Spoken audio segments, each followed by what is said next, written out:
एक tarot card reader ने बहुत ही ज़्यादा इरिटेट करा। उन्होंने कॉल बुक किया, वो कंसल्टिंग कॉल पे आई। अब उनको था कि मुझे धैर्य अपने बिजनेस को ग्रो करना है, please help me out in that.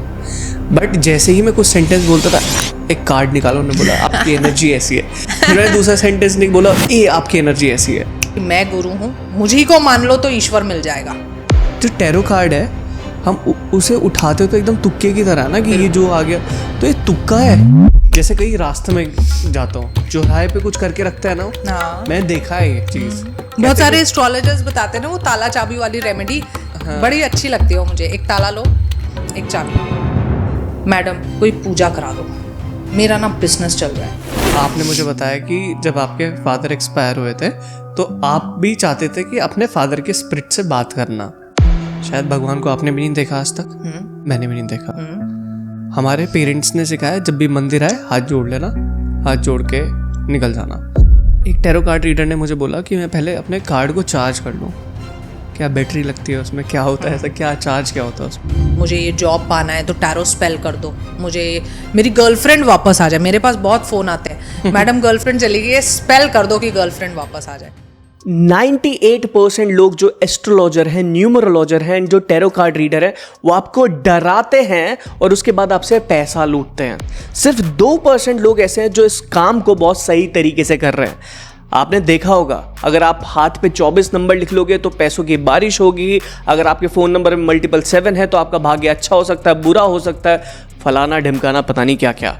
और ये आपके इमोशंस का फ़ायदा उठाते हैं, आपकी मजबूरी का फ़ायदा उठाते हैं, आपकी सिचुएशन का फ़ायदा उठाते हैं और उसके बाद आपसे पैसे लूटते हैं। इसलिए हमने इस पॉडकास्ट के अंदर बुलाया एक खुशबू को, जो खुशबू टैरो कार्ड रीडर हैं और उनको काफ़ी टाइम का एक्सपीरियंस है और वो खुद टैरो कार्ड रीडर है, लेकिन वो इन सब चीज़ों के खिलाफ है क्योंकि वो बहुत लीगल तरीके से चल रही है। और इसलिए हमने इस पॉडकास्ट के अंदर डिकोड करा है कि कैसे आपकी मजबूरी का लोग फ़ायदा उठाते हैं। तो जानते हैं और सीखते हैं कि हमें इन सब चीज़ों से कैसे बचना है। Alright Khushboo, welcome to the DD show. कैसी हैं आप? बहुत बढ़िया जी। क्या चल रहा है? सब बढ़िया चल रहा है, आपसे मिलने आए हैं, बहुत अच्छा लग रहा है। Thank you so much. पता है, टैरो कार्ड एक ऐसी चीज़ है जिसपे मुझे ज़्यादा बिलीव नहीं है। किन्हीं चीज़ों पे बिलीव होता है, किन्हीं चीज़ों पे नहीं होता है। अब जैसे फॉर एग्जांपल, मैं कभी मॉल में जाता हूँ तो वहाँ पे मुझे टैरो कार्ड रीडर बहुत सारे मिलते हैं, लेकिन बातें बहुत अटपटी रहती है। अब देखो, आपको शो पे बुलाने का रीज़न ये है कि आप एक टीचर है और टीचर एक सच्चा इंसान होता है जो सही गाइड कर सकता है। अभी आप मेरी टीचर, मैं आपका स्टूडेंट, और मुझे हर एक चीज़ टैरो कार्ड के बारे में बिल्कुल सच जानना है। ठीक है जी, बिल्कुल कोशिश मैं पूरी करूंगी कि आपको अच्छे से अच्छा और सच बता सकूं। श्योर, बाकी देखते हैं। ठीक है। आप मुझे बताइए कि टैरो कार्ड है क्या, कहाँ से स्टार्ट हुआ, क्या चीज़ है, कैसे काम करता है, ये सारी चीज़ें मुझे जाननी है। ठीक है, देखो टैरो एक डिविनेशन टूल है। टैरो का मतलब है, कार्ड्स हम यूज़ करते हैं। अगर आपने कभी टैरो कार्ड्स, जैसे आप बोल रहे हो मॉल में गए तो आपने देखा होगा वो आगे अपने कार्ड्स रखते हैं ना, तो इसको कार्ड्स को हम बोलते हैं डेक। ऐसे अलग अलग टैरो में डेक होते हैं। टैरो को बोला गया एक डिविनेशन टूल, मतलब ईश्वर से जुड़ने का तरीका। अब ईश्वर से जुड़ने का सिर्फ टैरो तरीका नहीं होता, बहुत सारे तरीके हैं। उनमें से एक तरीका टैरो है। सिंपली आप सोचो, जब आप जीवन में परेशान होते हो, है ना, कोई कन्फ्यूजन है, दुविधा है, कुछ है, क्या करते हो? ईश्वर को आवाज़ देते हो, जिनको भी आप मानते हो कि हे ईश्वर मैं क्या करूं। उस समय पे ईश्वर आपसे बहुत तरीकों से बात कर सकते हैं। जैसे आप मेडिटेशन अगर करते हो तो आपको इंट्यूशन हो जाता है, आभास। शकुन शास्त्र एक होता है जिसमें ईश्वर नेचर के थ्रू आपको आंसर करते हैं। हम उसके लिए टैरो यूज़ करते हैं। उस समय पे हम थोड़ा मेडिटेट करेंगे, ईश्वर से बात करेंगे और हम बोलेंगे हे ईश्वर, आप मुझे जो गाइडेंस देना चाहते हो वो इन कार्ड्स के ज़रिए दे दो। And we will pull out cards, और उसमें आपकी जो भी सिचुएशन है लाइफ की, आप जो करोगे उससे क्या होगा, we will be able to see that. और वो बहुत अच्छा और बहुत सच्चा होता है अगर आप उसको एक डिविनेशन टूल की तरह ही यूज़ करो। अगर आप उससे ऐसी चीज़ें करने लग जाओ जो प्रैक्टिकली पॉसिबल नहीं है तो कुछ नहीं हो सकता है ना। जो चीज़ जिस चीज़ के लिए बनाई जाती है, जैसे tarot was actually made for guidances, for choices, कि जब आप दुविधा में होते हो अपनी लाइफ में कि मैं इस रास्ते जाऊं या इस रास्ते, तो आप टैरो से वो चीज़ पूछ सकते हो। ईश्वर से कनेक्ट करिए, पहले थोड़ा मेडिटेशन करिए, आप कार्ड पुल कीजिए, आपको सारा पता लगेगा आपको किस रास्ते पे जाना है, क्या आपको रिजल्ट मिलेगा, है ना। अब आप उसको ऐसी चीज़ों के लिए यूज़ करना शुरू हो जाओ, कि मैं गेम की तरह ना कि कल सुबह सूरज निकलेगा, चलो कार्ड निकालें, तो आपको क्या लगता है उसमें नो आ गया तो नहीं निकलेगा, है ना। सो हर चीज को करने के लिए उसके रूल्स फॉलो करने पड़ते हैं और आपको बिलीफ होना चाहिए। मैं कहती हूँ आपको टैरो पे बिलीफ नहीं है, बहुत अच्छी बात है, कोई उसमें दिक्कत नहीं है, ईश्वर पे तो होगा, है ना। तो हमने आपको वही बोला, ये डिविनेशन टूल है, और भी बहुत सारे टूल्स हैं, उसमें से ये एक है। आपने मुझसे पूछा ये कैसे शुरू हुआ। अब जितना आप देखोगे गूगल पे भी लिखा होगा, आपको क्या मिलेगा कि टैरो सबसे पहले इटली में यूज होता था, पर मैं वो बात नहीं करूंगी क्योंकि वहां पे वो गेम की तरह यूज होता था, नॉट फॉर फॉर्च्यून टेलिंग। हम वहां आ जाते हैं जहां पे ये फॉर्च्यून टेलिंग के लिए यूज होने लगा। जिप्सीज जो होते हैं, रोमा पीपल जिनको हम बोलते हैं, उन्होंने सबसे पहले इसको यूज किया था। वो पिक्चर भी आपको पता होगी, बाल फैलाए हुए और क्रिस्टल के साथ कार्ड्स, है ना, वो जिप्सीज की पिक्चर है। अब वो जो रोमा पीपल है वो कहाँ के हैं, कभी अगर आपने सुना है, जानते हो जिप्सीज जो होते हैं? नहीं सुना मैंने इसके बारे में। वो इंडिया से गए थे Europe, 8th to 10th century में पंजाब से, नदर्न इंडिया से दे माइग्रेटेड टू यूरोप, है ना। और उनको ये लगा कि ये इजिप्शियन है, इजिप्ट से आए हैं, तो इसलिए आप टैरो की जब हिस्ट्री पढ़ोगे ना तो आपको थोड़ी कंफ्यूजन हो जाएगी कि ये इटली में चला, इजिप्ट में चला, कि ये इंडियन है, ये है क्या। तो इसका ये मैप है कि रोमा पीपल जो हैं gypsies, they actually originated from India, Punjab, Google पे दिया हुआ है साफ साफ, एंड दे मूव्ड देयर। उन्होंने शुरू किया इसको फॉर्च्यून टेलिंग, लेकिन वो बहुत कम थे, एंड दे केप्ट वॉन्डरिंग, तो इसको कोई रास्ता नहीं मिला, कोई इस पे प्रॉपर रिसर्च नहीं हुई। इस पे प्रॉपर रिसर्च कब हुई, जब लेट 19th सेंचुरी में गोल्डन डॉन सोसाइटी एक सोसाइटी थी, जहाँ पे बहुत बड़े बड़े authors, researchers, astrologers, palmist, numerologist, ये सब बहुत बड़े बड़े लोग मिलते थे, रिसर्च करते थे, बात करते थे। तो उसमें मिस्टर ए वेट भी थे, जिन्होंने टैरो को असली रूप दिया, टैरो का, जिनका डेक आज की डेट में सबसे ज़्यादा चलता है, राइडर्स एंड वेट। एलिएस्टर क्राउले भी थे, जिन्होंने थॉट डेक बनाया था, वो ज़्यादा चला नहीं, but it was a good deck. तो ये सब लोगों ने जब उस पर काम किया, प्रूव किया, रिसर्च करी, बनाया, तब से टैरो बहुत ज़्यादा यूज़ होने लगा, है ना। फिर चल गया इंडिया में भी बहुत, आज भी, लेकिन अगर आप सच्चाई देखोगे तो it is not based on Hindu mythology. कोई मतलब नहीं है टैरो को हिंदू माइथोलॉजी से, ना उसमें कोई डिस्क्रिप्शंस हैं, ना उसमें कोई पिक्चर्स हैं हिंदू माइथोलॉजी की। वो पूरा का पूरा ग्रीक एंड इजिप्शियन माइथोलॉजी पे है। आप जितने भी फिगर्स देखोगे वो भी उन्हीं के गॉड्स के, है ना। लेकिन क्योंकि ये कहा जाता है ईश्वर तो एक ही है, चाहे उनका हो, चाहे मेरा, चाहे आपका, ईश्वर तो एक है, तो उसको यूज़ कोई भी कर सकता है। यूज़ करते समय बस आपको इतना याद करना चाहिए कि वो बनाए गाइडेंसेस के लिए, आपके चॉइसेस के लिए, आप अपने जीवन में क्या बेस्ट चेंज करोगे जिससे सिचुएशन चेंज होगी, इस चीज़ के लिए। वो इसलिए नहीं बना कि आप ये चीज़ करो और सिचुएशन सब बदल जाएगी, तुम्हें कुछ करना ही नहीं पड़ेगा, वो इसलिए नहीं बना है। Neither is it a money making tool as shown in today's world, ठीक है। मोस्टली आप देखते हो आजकल क्या दिखाया जाता है, टैरो पढ़िए और करोड़ों रुपए कमाइए। टैरो इसलिए कभी बना नहीं था। वो दूसरी बात है कि हाँ, इसमें करियर अपॉर्चुनिटीज बहुत हैं। क्यों? क्योंकि मैंने आपको बोला टैरो का स्पेशलाइजेशन क्या है, चॉइसेस। आज की डेट में आप दिन में 10 बार दुविधा में आते हो, है ना। अब वो जब आप दुविधा में आते हो तो क्या करते हो, टैरो रीडर को फोन करते हो। अब इसलिए ये एप्लीकेशंस बन गए, जैसे एस्ट्रोटॉक है, एस्ट्रोसेज है, डिवाइन टॉक। वहाँ पे अर्निंग, वहाँ पे मतलब लोगों के लिए एम्प्लॉयमेंट बहुत है, इसीलिए टैरो एक आज की डेट में अच्छा अर्निंग सोर्स है। आप उसको as a main income, side income use कर सकते हो, पर वो प्राइमरी एम नहीं है टैरो का। ठीक है, वेल एक्सप्लेन्ड। सो मैं चाहता हूँ कि मैं एक बच्चा हूँ और बहुत क्यूरियोसिटी मेरे अंदर है इन सब चीज़ों को जानने के लिए।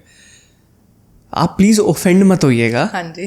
क्योंकि मैं शायद ऐसे क्वेश्चन पूछ सकता हूँ आपसे कि जो आपको लगे कि नहीं यार ये क्या बदतमीजी है, क्योंकि मुझे नहीं पता इसके बारे में। जी बिल्कुल। तो मेरा क्वेश्चन ये है कि जैसे जो टैरो कार्ड है, हम उसे उठाते तो एकदम तुक्के की तरह ना, कि ये जो आ गया, तो ये तुक्का है या रियल है या फेक है, क्या चीज़ है? I just wanted to know this. बिल्कुल, मैं आपको इसका जवाब दूंगी थोड़ा सा पढ़ाते हुए, क्योंकि मैं एक टीचर हूँ तो मेरी हर चीज़ में पढ़ाई वही एक तरीका आता है ना। तो ये जो सवाल है ना, मैं अपने स्टूडेंट्स को कैसे समझाती हूँ कि इस बात का, जब मैंने भी शुरू में देखा था, शुरू किया था, बहुत अर्ली लाइफ में किया था, तो मुझे भी आता था ये सवाल कि ये तुक्का तो नहीं है। लेकिन जब मैंने इसको समझा, इसको पढ़ा, तो वो सवाल हट गया। और आज जो मैं आपको समझाऊंगी तो शायद आपका भी हट जाएगा। टैरो 5 चीज़ों पे काम करता है। पहला होता है शकुन शास्त्र, जिसको मैंने थोड़ी देर पहले भी रेफर किया था। शकुन शास्त्र क्या होता है? एक ऐसा शास्त्र है जहाँ पे नेचर्स के इंडिकेशंस दिए गए हैं कि नेचर जो है, नेचर खुद ईश्वर है, ईश्वर हमसे नेचर के थ्रू बात करता है। तो टैरो में हम क्या करते हैं, प्रॉपर तरीके होते हैं कार्ड्स को चार्ज करने के, नेचुरल जो हमारी एनर्जीज हैं उनसे कनेक्ट करने के लिए, जिसमें मून लाइट चार्जिंग भी आती है, सनलाइट चार्जिंग भी आती है, अलग अलग चीज़ें होती हैं। तो हम उनको चार्ज करते हैं और फिर जब हम उसको निकालते हैं तो हम उसको ये मानते हैं कि वो नेचर्स इंडिकेशंस है। तो शकुन शास्त्र उसमें प्रॉपरली काम कर रहा होता है। और आप बोलोगे शकुन शास्त्र कौन यूज़ करता है? हम, आप माइथोलॉजिकल अगर आपने सीरियल्स देखे हैं, हर हमारा संत, हर हमारा ऋषि उसको यूज़ करता था। आपने देखा कभी कोई ऋषि पतरी पढ़ता हुआ या टैरो पढ़ता हुआ कोई करता था? नहीं ना। वो क्या करते थे, आंखें बंद करी, मेडिटेशन करी, नेचर को ऑब्जर्व किया, आपका आंसर दे दिया और आंसर बिल्कुल ठीक होता था। सिमिलरली टैरो उस चीज़ को यूज़ करता है जब वो नेचर से हम उसको कनेक्ट करते हैं। सेकेंड चीज़ यूज़ होती है टैरो में न्यूमेरोलॉजी, नंबर्स जो हैं वो भी जब से शायद यूनिवर्स है तब से ही हैं, क्योंकि आप देखोगे हाउ डज यूनिवर्स वर्क, तो हम उसको एक तरीके से नंबर्स से भी एक्सप्लेन करते हैं, है ना। तो टैरो के हर कार्ड पे एक नंबर लिखा होता है, उसका भी मतलब होता है जो हम पढ़ाते हैं। So second thing is numbers. Third is colour symbolism. जो कलर्स हैं वो भी हमारी लाइफ को बहुत इफेक्ट करते हैं। आप देखो अभी इस कमरे को आप पूरा ब्लैक रंग दो और रहने लग जाओ इसमें, आप डिप्रेस्ड हो जाओगे थोड़ी देर में, है ना। तो कलर सिम्बोलिज्म भी उसमें, हर कार्ड में अलग अलग रंग है जो कुछ डिपिक्ट करते हैं। उसके बाद होता है पिक्चर सिम्बोलिज्म, कि एक छोटे से कार्ड में वो आपकी एक लाइफ सिचुएशन को समझा रहे हैं एक पिक्चर से। ये चारों चीज़ें यूज़ करते हैं वो एक चीज़ को बताने के लिए। और पांचवी जो चीज़ होती है ना, वो होती है intuition of the reader, which is as important as the cards. देखिए, numerology is not an intuitive subject. ज्योतिष इज मतलब टोटली इंट्यूटिव नहीं है, थोड़ा बहुत आप यूज़ करोगे अलग बात है, लेकिन उससे कुछ बदलेगा नहीं प्रिडिक्शन में।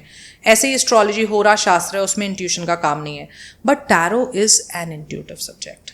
जब तक आपकी इंट्यूशन एक्टिवेटेड नहीं होगी, आप नेचर से कनेक्टेड नहीं होगे, आप थोड़ा मेडिटेशन, चक्रा बैलेंसिंग नहीं करोगे, तब तक वो कार्ड्स देख के ना आपको कुछ मैसेजेस आएंगे ही नहीं। गॉट इट, है ना। तो आप उसको बस बेस लेवल पे ही पढ़ते रहोगे और बेस लेवल पे पढ़ के आप कुछ बता नहीं पाओगे। तो टैरो के पीछे ना ये सारे कंसेप्ट्स चलते हैं। तो जैसे अब मैंने आपको न्यूमेरोलॉजी बोला, तो उसमें 1 number stands for what, 2 number stands for, वो पूरा पढ़ाते हैं हम लोग। तो उससे आपको समझ में आता है कि टैरो कैसे जवाब दे रहा है। और जहां तक बात था वो तुक्के का, कि तुक्के से निकलता है, कोई भी चीज़ दुनिया में तुक्के से नहीं होती, हर चीज़ का एक रीज़न होता है। तो जैसे मैंने आपको बोला, जब हम मेडिटेशन करते हैं, हम भगवान से कनेक्ट करते हैं, तो उस समय पे हम मेडिटेट करके कार्ड पिक करते हैं और वो हमारी लाइफ सिचुएशन बताता है। So tarot cards is generally, if you try to understand it, it is just your life situations. 78 cards होते हैं, ये जो डेक मिस्टर ए वेट ने बनाया था, ये 78 आपकी डिफरेंट लाइफ सिचुएशंस है। इसमें कुछ भी ऐसा नहीं है जो आउट ऑफ योर लाइफ है, कोई मैजिक नहीं है, कोई मैजिक वॉन्ड नहीं है कि ऐसे घूमेगी तुम्हारी लाइफ ठीक हो जाएगी, nothing. It is just plainly your life situations. अब जो लाइफ सिचुएशन में आज आप हो, कल मैं आऊँगी, परसों वो होगा, तरसों, लाइफ तो साइकिल है ना, सबकी सेम है। करंटली मैं जिस सिचुएशन में हूँ, यहाँ से मैं बेस्ट स्टेप फॉरवर्ड क्या ले सकती हूँ, that is what tarot can guide you, that is it. Right, got it. So main चीज़ है intuitions. Intuition, yes, it is also, but वो कार्ड भी आपको देखना पड़ेगा, मतलब वो सारी चीजें भी चलेंगी। सिर्फ इंट्यूशन पे बोलोगे तो वो इंट्यूटिव रीडर्स होते हैं, जिनको हम साइकिक्स बोलते हैं, प्योर साइकिक्स, कि वो सिर्फ अपनी इंट्यूशन पे बोल रहे हैं, कि उनके जो इंट्यूशन आ रही है, वो लोग अलग होते हैं। टैरो कार्ड रीडिंग में intuition is a part of it, but then you will have to include the card also in that. It can not be कि कार्ड तो कुछ और कह रहा है ना, आप अपनी इंट्यूशन से सिर्फ चल रहे हो, वो नहीं हो सकता। एक और चीज़ है, जैसे बिजनेस में इंट्यूशन आते हैं, ये चीज़ सही है, धैर्य, ये चीज़ गलत है, अगर तुम ये स्टेप लोगे तो आने वाले टाइम में इतना पैसा बना सकते हो। अब ये इंट्यूशन को बहुत ज़्यादा शार्प कैसे करें और वो सही कैसे रहेगी, मैं आपको एक और चीज़ बताना चाहूँगा, इस क्वेश्चन पे दोबारा आएंगे। इंट्यूशन जब आती है जब आप उस सिचुएशन के अंदर हो और आपने सारी चीज़ें एनालाइज करी हुई हो, तो आपको ही इंट्यूशन आएगी उस सिचुएशन से रिलेटेड। टैरो कार्ड रीडर को कैसे आती है? क्योंकि टैरो कार्ड रीडर आपके बिहाफ पे रीडिंग करता है। क्या होता है, जैसे tarot card reading is not blind, कि आपने मुझे थर्ड पार्टी, जैसे मान लो आप कहते हो उसकी रीडिंग कर दो, तो मैं नहीं कर सकती हूँ ऐसे। आप मुझे बोलोगे मेरी रीडिंग कर दो, मैं तभी करूँगी, फर्स्टली। सेकेंडली, पहले मैं पूरी आपकी सिचुएशन समझूंगी, फिर मैं आपको बोलूँगी धैर्य, इन कार्ड्स को शफल करो, है ना। आजकल हम ऑनलाइन करते हैं तो हम क्लाइंट से नहीं करवाते, लेकिन हम उनको बोलते हैं कि आप प्रे करिए और ईश्वर से कनेक्ट कीजिए और बोलिए कि जो आपकी लाइफ के लिए बेस्ट डिसीजन हो वो मैं आपके बिहाफ पे इन कार्ड्स में देख सकूं, आपको इंटरप्रेट कर सकूं. इट इज़ नॉट दैट कि आज मैं बोर हो रही हूँ, बैठी हुई हूँ और मैं सोचती हूँ यार सलमान खान को लाइफ में क्या करना चाहिए, चलो कार्ड निकाल के देखें. I will not be able to read on his behalf because he is not approached me, है ना. तो वही बात है कि इंट्यूशन उसी को आती है, उसी के सबकॉन्शियस माइंड को हम इंटरप्रेट करते हैं कार्ड से. So tarot card reader is a medium between the client and his subconscious mind, which in turn is the part of the universe. Got it. और जो इंट्यूशंस हैं ये बहुत कम लोगों को आती हैं जो शायद स्पिरिचुअली कनेक्टेड है. मैंने ये चीज़ देखी है कि मैं पहले ना ये सोचता था कि अपनी इंट्यूशन को कैसे स्ट्रॉन्ग किया जाए. मेरे एक मेंटोर थे, मैंने उनसे पूछा कि यार आपको कैसे पता लगता है कि आगे क्या करना है या आगे क्या स्टेप लेना है. कह रहा यार मैं यूनिवर्स से बहुत कनेक्टेड हूँ. मैंने कहा यार यूनिवर्स से कैसे कनेक्टेड होता है और ये इंट्यूशन आती कैसे है. तो यही चीज़ मुझे जाननी है कि इसको कैसे स्ट्रॉन्ग किया जा सकता है. मेडिटेशन वगैरह फॉर्मूला मुझे पता है, स्ट्रॉन्ग और शार्प कैसे किया जा सकता है इसको. देखो जैसे आपने बोला कि उन लोग को आती है जो बहुत स्पिरिचुअल रिलीजियस या जो भी है ना, ऐसा नहीं होता. स्पिरिचुअलिटी और रिलीजन पहले दो बिल्कुल अलग चीज़ें हैं. हाँ ये बात सच है कि उनको आती है जो स्पिरिचुअल होते हैं. स्पिरिचुअल होने का मतलब इतना सा होता है कि आपका दिल साफ है, उससे बड़ा कुछ भी. ऐसा नहीं है कि आप 4 घंटे मेडिटेशन नहीं करोगे तो आपको इंट्यूशन नहीं आएगी, आप 4 घंटे मंत्र नहीं जपोगे तो आपको इंट्यूशन नहीं आएगी.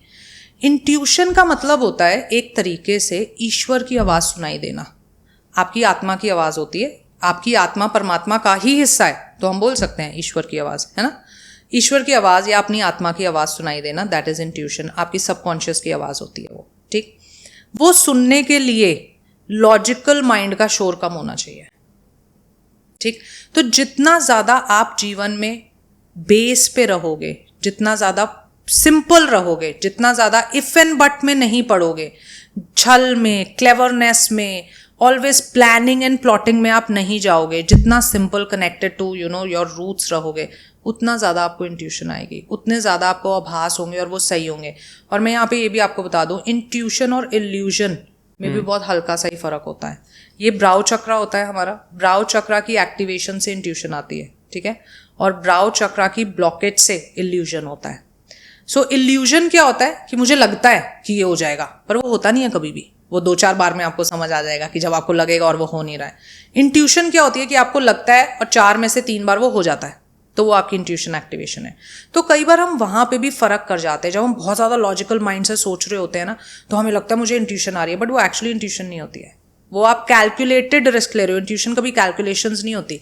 Intuition is plainly listening to your soul's voice, और सोल कैन नेवर कैलकुलेट. तो वो जो हम दिमाग से कर रहे होते हैं ना, वो तो हमारे इफ्स एंड बट्स और वो सारी चीज़ें होती हैं जो कैलकुलेशंस हैं. Intuition is as plain as कि आपको मैसेज आ जाएगा, और वो एक थर्ड पर्सन के लिए भी हो सकता है, तो उसमें कोई कैलकुलेशन की ज़रूरत ही नहीं है. जैसे मैं अभी यहाँ बैठी हूँ और मुझे ऐसा फील होता है कि धैर्य आप कल के दिन ध्यान रखना, आपको ये इशू हो सकता है, दैट इज प्लेन इंट्यूशन, ठीक है. उसको एक्टिवेट करने के लिए जितना आप सिंपल रहोगे, जितना आप नेचर से कनेक्टेड रहोगे. अभी आज के डेट में लाइफ में प्रॉब्लम क्या है, सारा दिन इन 4 दीवारों में बंद है ना. सनलाइट जो हमें फ्री में मिलती है, पर हमें तो वो कैप्सूल विटामिन डी के खाने पसंद है कि जी एलर्जी हो जाएगी. तो नेचर से आप पूरा डिस्कनेक्ट हो चुके, तो कहाँ से इंट्यूशन आएगी, है ना. तो जो लोग नेचर में टाइम स्पेंड करते हैं, जो लोग थोड़ा बहुत मेडिटेशन करते हैं, चक्रा बैलेंसिंग करते हैं, उनको बहुत आराम से इंट्यूशन आती है. सबकॉन्शियस माइंड को एक्टिवेट करते हैं, है ना. सबकॉन्शियस माइंड के एक्टिवेशन के भी तरीके होते हैं. रीलिविंग योर मेमोरीज, उससे भी सबकॉन्शियस एक्टिवेट होता है. तो जो सबकॉन्शियस को एक्टिवेट कर सकता है उसकी इंट्यूशन एक्टिवेशन हो जाती है. उसके लिए ज़रूरी नहीं है कि आपको बड़ा धर्म से ही जुड़ना पड़ेगा. एक जो लेमन है जो मतलब सिर्फ ठीक है दिन में हाथ जोड़ता है, ज़्यादा कुछ वो नहीं करता है, मंत्र पूजा पाठ जब, उसको भी इंट्यूशन आ सकती है. आपने जैसे बोला नेचर से कनेक्ट रहने वाली चीज़ें, मोस्टली आज की डेट में बहुत कम लोग नेचर से कनेक्ट होते हैं क्योंकि बचा ही नहीं है. इसलिए इंट्यूशंस भी तो कम है कहाँ लोगों में. दिल्ली में पेड़ मुझे नहीं दिखाई देता है, साउथ दिल्ली के अलावा ज़्यादा, ठीक है. और लोग ज़्यादा पहाड़ों की साइड भागते हैं लोग. आप नेचर से कनेक्ट करने के लिए क्या करते हो, आप क्या करते हो पर्टिकुलरली, और लोगों को क्या करना चाहिए? ठीक है, देखो नेचर से कनेक्ट करने के लिए बहुत ज़्यादा मेहनत करने की ज़रूरत नहीं है. आपने कहा पेड़ कम है, चलो पेड़ भी ना हो, आसमान हर जगह है ना. जब भी ये आप ट्राई भी करना, जब भी आप बड़े परेशान हो, टेंस्ड हो, आप खुले आसमान के नीचे चले जाओ। आपको एकदम से ऊपर देखो थोड़ी देर, आपको एकदम से लगेगा ना कि ऐसे सर पे से ना ऐसे भार उतर गया। Next time you do it when you are tensed, ठीक है। तो नेचर से कनेक्ट करना तो बहुत, सनलाइट रोज आती है, आपके पास कुछ भी नहीं है, अगर अपनी बालकनी में जाओ, चेयर पे बैठ जाओ, सनलाइट ले लो। मूनलाइट रोज आती है, बाहर जाओ, मूनलाइट ले लो। घास होती है, आजकल सब जगह पार्क्स होते हैं, उस पर चलो, है ना। ईश्वर को याद कर लो, चक्रा बैलेंसिंग कर लो। और थोड़ी स्पेसिफिक चीज़ें भी होती हैं जो थोड़ा इस फील्ड में होते हैं, उन लोगों को पता होती है। जैसे रेकी हीलिंग है, एक बहुत ही आसान तरीका है अपने चक्रास को एक्टिवेट करने का, which in turn can activate your intuition and connect to the nature. Pranayam कर लो, योग कर लो, किसी भी तरीके से आप नेचर से कनेक्ट कर सकते हो। ज़रूरी नहीं है मुझे हिमालय पे ही जाना पड़ेगा। अगर हम आँख बंद करके बैठे वो भी चलेगा? आँख बंद करके, लेकिन थोड़ी सी नेचुरल कुछ हो, है ना।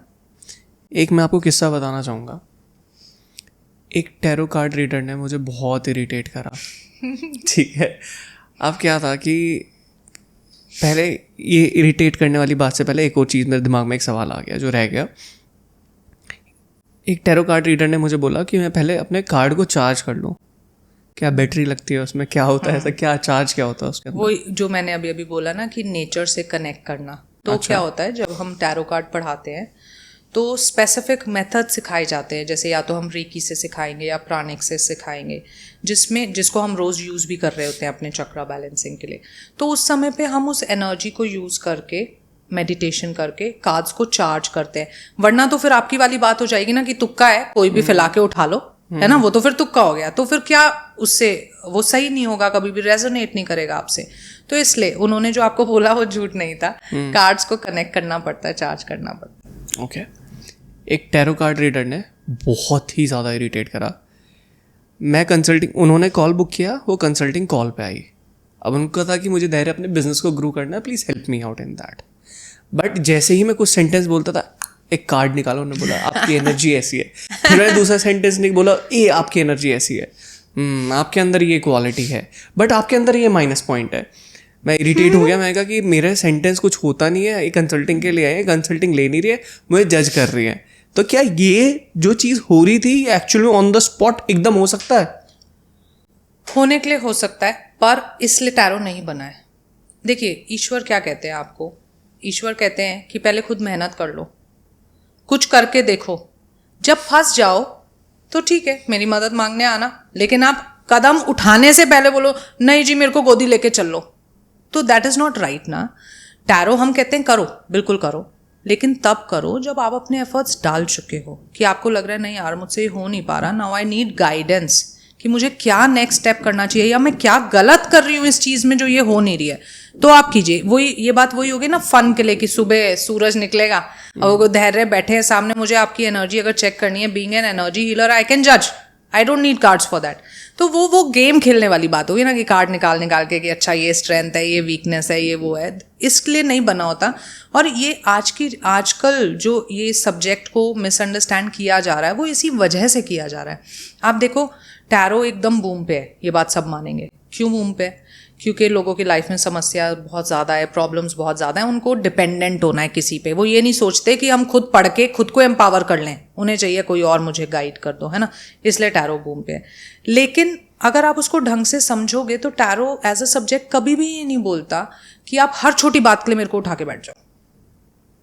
वो ये बोलता है कि जब आप अपने एफर्ट्स डालने के बाद कुछ नहीं कर पाओ, या कोई आप ऐसा डिसीजन ले रहे हो लाइफ में जिस डिसीजन से भाई ऊपर नीचे कुछ भी हो सकता है, उस समय पे आप गाइडेंस लीजिए, है ना। अब कई सारे स्टूडेंट जो मुझसे सीखते हैं बोलते हैं मैम मैं रोज सुबह डेली गाइडेंस कार्ड निकालूं, तो मैं कहती हूँ क्यों भाई, डेली तुमको क्या सुबह गाइडेंस चाहिए? और उससे होता क्या है, मान लो आपने रोज सुबह एक कार्ड निकाला और वो नेगेटिव आ गया, अब उसका इंटरप्रिटेशन जो भी आपको समझ आया, लेकिन अब पूरा दिन ना आपका आधा दिमाग वहीं लगा रहेगा। तो वो कार्ड सच होना था नहीं था, आप अपने लॉ ऑफ अट्रैक्शन से उसको सच करके मानोगे। तो मैं कभी भी इन चीजों को नहीं बोलती कि आप डेली कार्ड निकालो या आप छोटी छोटी बातों पे कार्ड निकालो। मैं बोलती हूँ सीखो, और जब आप लाइफ में मेजर डिसीजंस लो, या आपकी लाइफ में कोई ऐसा मोड़ है जहां पे आपको गाइडेंस चाहिए, तो आप जरूर उसको करिए, अपने लिए करिए, अपनी फैमिली के लिए कीजिए, आप उसको प्रोफेशनली कीजिए, लेकिन सही ढंग से कीजिए। खुशबू एक चीज बताइए, आज तक आपने बहुत सारी कंसल्टिंग करी होंगी, जो प्रिडिक्शन हम करते हैं टैरो कार्ड की, उसमें से कितनी % आज तक सही हुई है और कितनी गलत हुई है? ठीक है, मैं आपको ये बताती हूँ कितनी हो सकती है, मेरी इंडिविजुअली कितनी हुई है वो तो एक अलग बात हो गई है ना। ठीक है। ज्योतिष शास्त्र जो है उसमें आप होरा शास्त्र भी आ गया जिसको आप पत्री पढ़ना कहते हो, न्यूमेरोलॉजी भी आ गया, टैरो भी आ गया, पामिस्ट्री भी, जितने भी सब्जेक्ट होते हैं सारे हो गए, उसको कलेक्टिवली हम कह देते हैं ज्योतिष, है ना। वो खुद से कहता है कि जो मैक्सिमम एक्यूरेसी आप पा सकते हो दैट इज 70 to 80%। ये एस्ट्रोलॉजी नहीं कहती कि वो 100% सही होती है, ये एस्ट्रोलॉजर्स कहते हैं कि मैंने जो कह दिया वो बिल्कुल सही है। तो इसका मतलब तो आप खुद को ईश्वर मान के बैठ गए हो कि मैंने जो कह दिया बिल्कुल सही है। एक्चुअली क्या होता है, जब हम प्रारब्ध को पढ़ते हैं, जो चीज़ें आप अपने पिछले जन्मों से लेके आए हो, वो एक सेट कॉम्बिनेशन है और वो आपकी लाइफ का अराउंड 60 to 70% ही हो सकता है जिसको हम पढ़ लेते हैं, है ना। तो वो एक्यूरेसी उतनी हो गई। लेकिन अब आगे आप क्या करोगे हम तो नहीं प्रिडिक्ट कर सकते ना। हम जो आपको प्रिडिक्शन दे रहे हैं किस बेसिस पे दे रहे हैं, जो आपके पास्ट पैटर्न्स रहे हैं। पर मान लो आज धैर्य ठान ले मैं इनको चेंज करके रहूंगा, तो वो तो प्रिडिक्शन मुझे पहले से नहीं दिखेगा ना। तो इस वजह से जो मैक्सिमम एक्यूरेसी हो सकती है वो 70 to 80% हो सकती है, चाहे आपने एक सब्जेक्ट पढ़ा है तो भी और चाहे आपको 100 आते हैं तो भी। उससे ऊपर मैं इस बात को मतलब मानने में मुझे कोई शर्म या कोई दिक्कत नहीं होती। हाँ, मैं भी 10 रीडिंग्स जब करूंगी तो मैक्सिमम उसमें से 7 या 8 सही होंगी, 2 या 3 100% गलत होंगी। क्योंकि जिस दिन वो 10 में से 10 हो गई तो फिर अगली पूजा बस उसी एस्ट्रोलॉजर की होएगी, क्योंकि वो ईश्वर हो जाएगा, वो जो बोल रहा है वो सच हो रहा है। मेरा बिजनेस वाला दिमाग चला और एक चीज़ मेरे दिमाग में निकल के आई, अगर 7 या 8 प्रोडक्शन आपकी सही हो रही है और एक बेटिंग ऐप है। नहीं, वहाँ पे क्वेश्चन आ जाएगा। चलो आप क्वेश्चन पूरा करो फिर मैं बोलती हूँ। तो जैसे आपने प्रोडक्ट किया कि ये हो सकता है, ये हो सकता है, और उससे पैसे लगाए तो ऐसे बन सकता है क्या? इसमें क्या होता है, लोग यूज़ करते हैं इसको, शेयर मार्केट के लिए भी यूज़ करते हैं, और ये जो सब बेटिंग वगैरह करते हैं ये भी यूज़ करते हैं, गोल्ड के लिए भी यूज़ करते हैं, टैरो रीडर्स वगैरह से लेते हैं। अब यहाँ पे ना ये आपके ऊपर डिपेंड करता है बीइंग अ रीडर कि आप उसको एथिकल मानते हो तो कर लो। हाँ, हो सकता है इसमें कोई गलत बात नहीं है। मैं थोड़ा सा इसमें डिफरेंट बिलीव करती हूँ। मैं टैरो को किसी भी ऐसी चीज़ के लिए यूज़ नहीं करती, है ना। मुझे वहाँ पे एथिकल वो गलत लगने लग जाता है। और जैसा कि मैंने आपको बोला कि जो चीज़ आप खुद कर सकते हो पहले उसको खुद अटेम्प्ट करो, इस चीज़ पे आप बिल्कुल डिपेंडेंट मत हो जाओ। हाँ, तो प्रॉबेबली ये हो सकता है कि मान लो मैं अगर बहुत सारा पैसा 50 लाख का मैं सोचूं आज मैं एक शेयर में इन्वेस्ट करूं, तो ज़रूर मैं गाइडेंस लूँगी। जैसा मैंने आपको बोला, हर बड़े चीज़ के लिए मैं पर्सनली भी टैरो से गाइडेंस लेती हूँ, तो मैं ज़रूर लूँगी। पर अगर मैं इंट्राडे शुरू कर दूँ कि रोज़ मुझे बेचना है, रोज़ मुझे खरीदना है, फिर तो मुझे अपने दिमाग से करना पड़ेगा, है ना। और जो आपने लेकिन बात बोली, ये बात बिल्कुल सच है और लोग ऐसा करते हैं। लोग कंसल्टेशंस लेते हैं, न्यूमेरोलॉजिस्ट से भी लेते हैं और टैरो रीडर्स से भी लेते हैं। न्यूमरोलॉजी में ना बहुत लोचा है एक्चुअली में है। कोई कहता है ये नंबर से ये होता है, घड़ी नहीं पहनी आपने, XYZ नहीं करा, यहाँ पे 24 लिख लो पैसा बरस जाएगा, XYZ हो जाएगा। क्या मतलब क्या है न्यूमरोलॉजी? देखो धैर्य, न्यूमेरोलॉजी फर्स्टली जो टर्म है ये 1907 में आया था, जब न्यूमेरोलॉजी की ना स्टडी जो है बहुत अलग अलग जगह पे अलग अलग नाम से हो रही थी। जियोमेट्रा, हम अंक शास्त्र कहते थे, है ना, इंडिया में ऐसे अलग अलग नेम थे। फिर इसको 1907 के आसपास ग्लोबल किया गया पढ़ाई को, तभी इसको इंग्लिश अल्फ़ाबेट कन्वर्जन दी गई, ग्रेगरियन कैलेंडर पे इसको बेस किया गया और इसको टर्म दिया गया न्यूमेरोलॉजी की सारी रिसर्च जो है कॉमन हो जाए। अब हमारा जो अंक शास्त्र है वो 1500 BC से चलता है, मतलब उस तब के रेफरेंसेस हैं हमारे पास अंक शास्त्र के, है ना, बहुत पुराना है। लेकिन बहुत दुख के साथ मुझे आपको ये कहना पड़ेगा कि आप भी पढ़ के देखना गूगल पे कि क्या वो शास्त्र ऐसी कोई फालतू की बात करता है कि 24 लिख लेना, 5 लिख लेना, मोबाइल नंबर से, उस समय पे मोबाइल चलते भी थे। क्या बातें कर रहे हो आप? ये बोलना नहीं चाहिए, मेरे ही फील्ड के लोग हैं, लेकिन अब I don't know why they are doing it. क्यों बोलते हैं ऐसी बातें? प्रॉबेबली मुझे इसलिए लगता है क्योंकि जब इंसान दुखी होता है या स्ट्रगल कर रहा होता है ना, लाइफ में लो पॉइंट पे होता है थोड़ी, तो वो वल्नरेबल हो जाता है और उसका आप फ़ायदा उठा सकते हो। उसको आप जो सपना दिखाओगे वो बेचारा मजबूर है, वो देख लेगा वो सपना। उस समय पे आप उसको बोल देते हो जी 24 लिख लो पैसा आ जाएगा, है ना। इसका मैं कंसेप्ट भी आपको बता देती हूँ। 24 is 2 + 4 which is 6। वीनस का नंबर होता है। Venus stands for luxuries, money and all these things. लेकिन कोई शास्त्र नहीं इसको बैक करता। आप कितनी भी रिसर्च कर लीजिए, आपको एक लाइन भी नहीं मिलेगी कहीं भी ये लिखी हुई कि 24 लिखने से पैसा आता है, 5 लिखने से पैसा आता है, या कॉन्वेलेक्सा से पैसा आता है। ये इनमें कोई भी सच्चाई नहीं है और ये न्यूमेरोलॉजी नहीं है। अगर आप भी एज अ लेमन, क्योंकि आप भी वीडियोस देखते हो, आई अंडरस्टैंड, वीडियो में बोला ये जा रहा है तो आप यही सोचोगे ये न्यूमेरोलॉजी है। Numerology is not this. Numerology is understanding anything, for that matter a person, according to his date of birth, understanding his strengths, his weaknesses, his personalities. और भी हम उसमें भी हम प्रिडिक्शन कर सकते हैं। आपके डेट ऑफ बर्थ के हिसाब से आपको लाइफ में दशाज मिलेंगी, मतलब जो प्लैनेटरी इन्फ्लुएंसेस होंगे आपके ऊपर, उनको पढ़ के हम इवेंट प्रिडिक्शन कर सकते हैं। लिमिटेड होता है, ये नहीं है हम हर चीज़ बता सकते हैं, लेकिन हाँ बहुत कुछ हम उससे बता सकते हैं। पर न्यूमेरोलॉजी वो है, न्यूमेरोलॉजी ये नहीं है कि मुझे 111 दिखा मेरी लाइफ में हो गया, मुझे 777 दिखा मेरी लाइफ में। अब जैसे न्यूमेरोलॉजी में एक नई चीज़ आजकल चली है कि आपकी लाइफ में SH है तो आपका जीवन बर्बाद है। आपको मिल जाएगी वीडियो यूट्यूब पे। मैक्सिमम मतलब आप देखोगे ना, कितने लोगों को आप दिन में 100 लोगों से मिलोगे, 90 लोगों में आ जाएगा मेरे खुद के नाम में SH है, मेरा तो जीवन कोई बर्बाद नहीं है। है ना? कैसी बातें कर रहे हो, कहाँ लिखा है ये और क्यों बोल रहे हो। लेकिन एक मुझे यहाँ पे प्रॉब्लम धैर्य ये भी लगती है, बोलने वाला तो देखो बोलेगा, उसको तो बोलना है ना, बेचने वाला तो बेचेगा। खरीद क्यों रहे हो, क्यों सुन रहे हो? चलो एक बार सुन लिया तो दूसरी बार क्यों सुन रहे हो? जब तक आप सुनते रहोगे, भटकते रहोगे, करते रहोगे तो वो तो बोलते रहेंगे। तो एक पॉइंट ऑफ टाइम पे तो आपको भी रिजेक्ट करना पड़ेगा ना। बोलते ना, ग्राहक अपनी जिम्मेदारी भी तो समझो कि ऐसे लोगों को आप मना करो ना, उनसे लॉजिक पूछो और बोलो कि आप दिखाओ कहाँ लिखा हुआ है आपने 24। अब आप मुझसे पूछो, मैं न्यूमेरोलॉजिस्ट हूँ, कहीं लिखा है देख लो। तो क्या चीजें हैं, इनको आपको बेस समझना पड़ेगा। तो numerology is very pure, very good. India में बहुत पहले से चलती है, इंडिया में मोस्टली उसकी जो कॉन्सेप्ट है इंडियन है। बहुत कुछ आप प्रेडिक्ट कर सकते हो, नेम एनालिसिस कर सकते हो, मोबाइल नंबर सिलेक्शन भी कर सकते हो, लेकिन उससे भाग्य नहीं बदला करते। ठीक है। आज ही आपने जो मोबाइल नंबर का बताया ना, उसमें एक ऐड आ रहा था, पता नहीं किसका ऐड था, मुझे नहीं पता। वो कह रहा है अगर आपके नंबर में 3-4 बार 7 आ रहा है तो आप ग्रो नहीं कर सकते, परेशानी होगी आपके जीवन में। ये सब फर्जी है? बिल्कुल फर्जी है। मैं आपको बता देती हूँ ये कैसे आता है। ठीक है। वैदिक न्यूमेरोलॉजी जिसको आजकल हम बोलते हैं, वैसे एक्चुअली में नाम उसका वैदिक न्यूमेरोलॉजी नहीं है, अंकशास्त्र है, पर क्योंकि अब वो इंडियन ओरिजिन है तो उसको फिर हम वैदिक न्यूमेरोलॉजी बोलते हैं।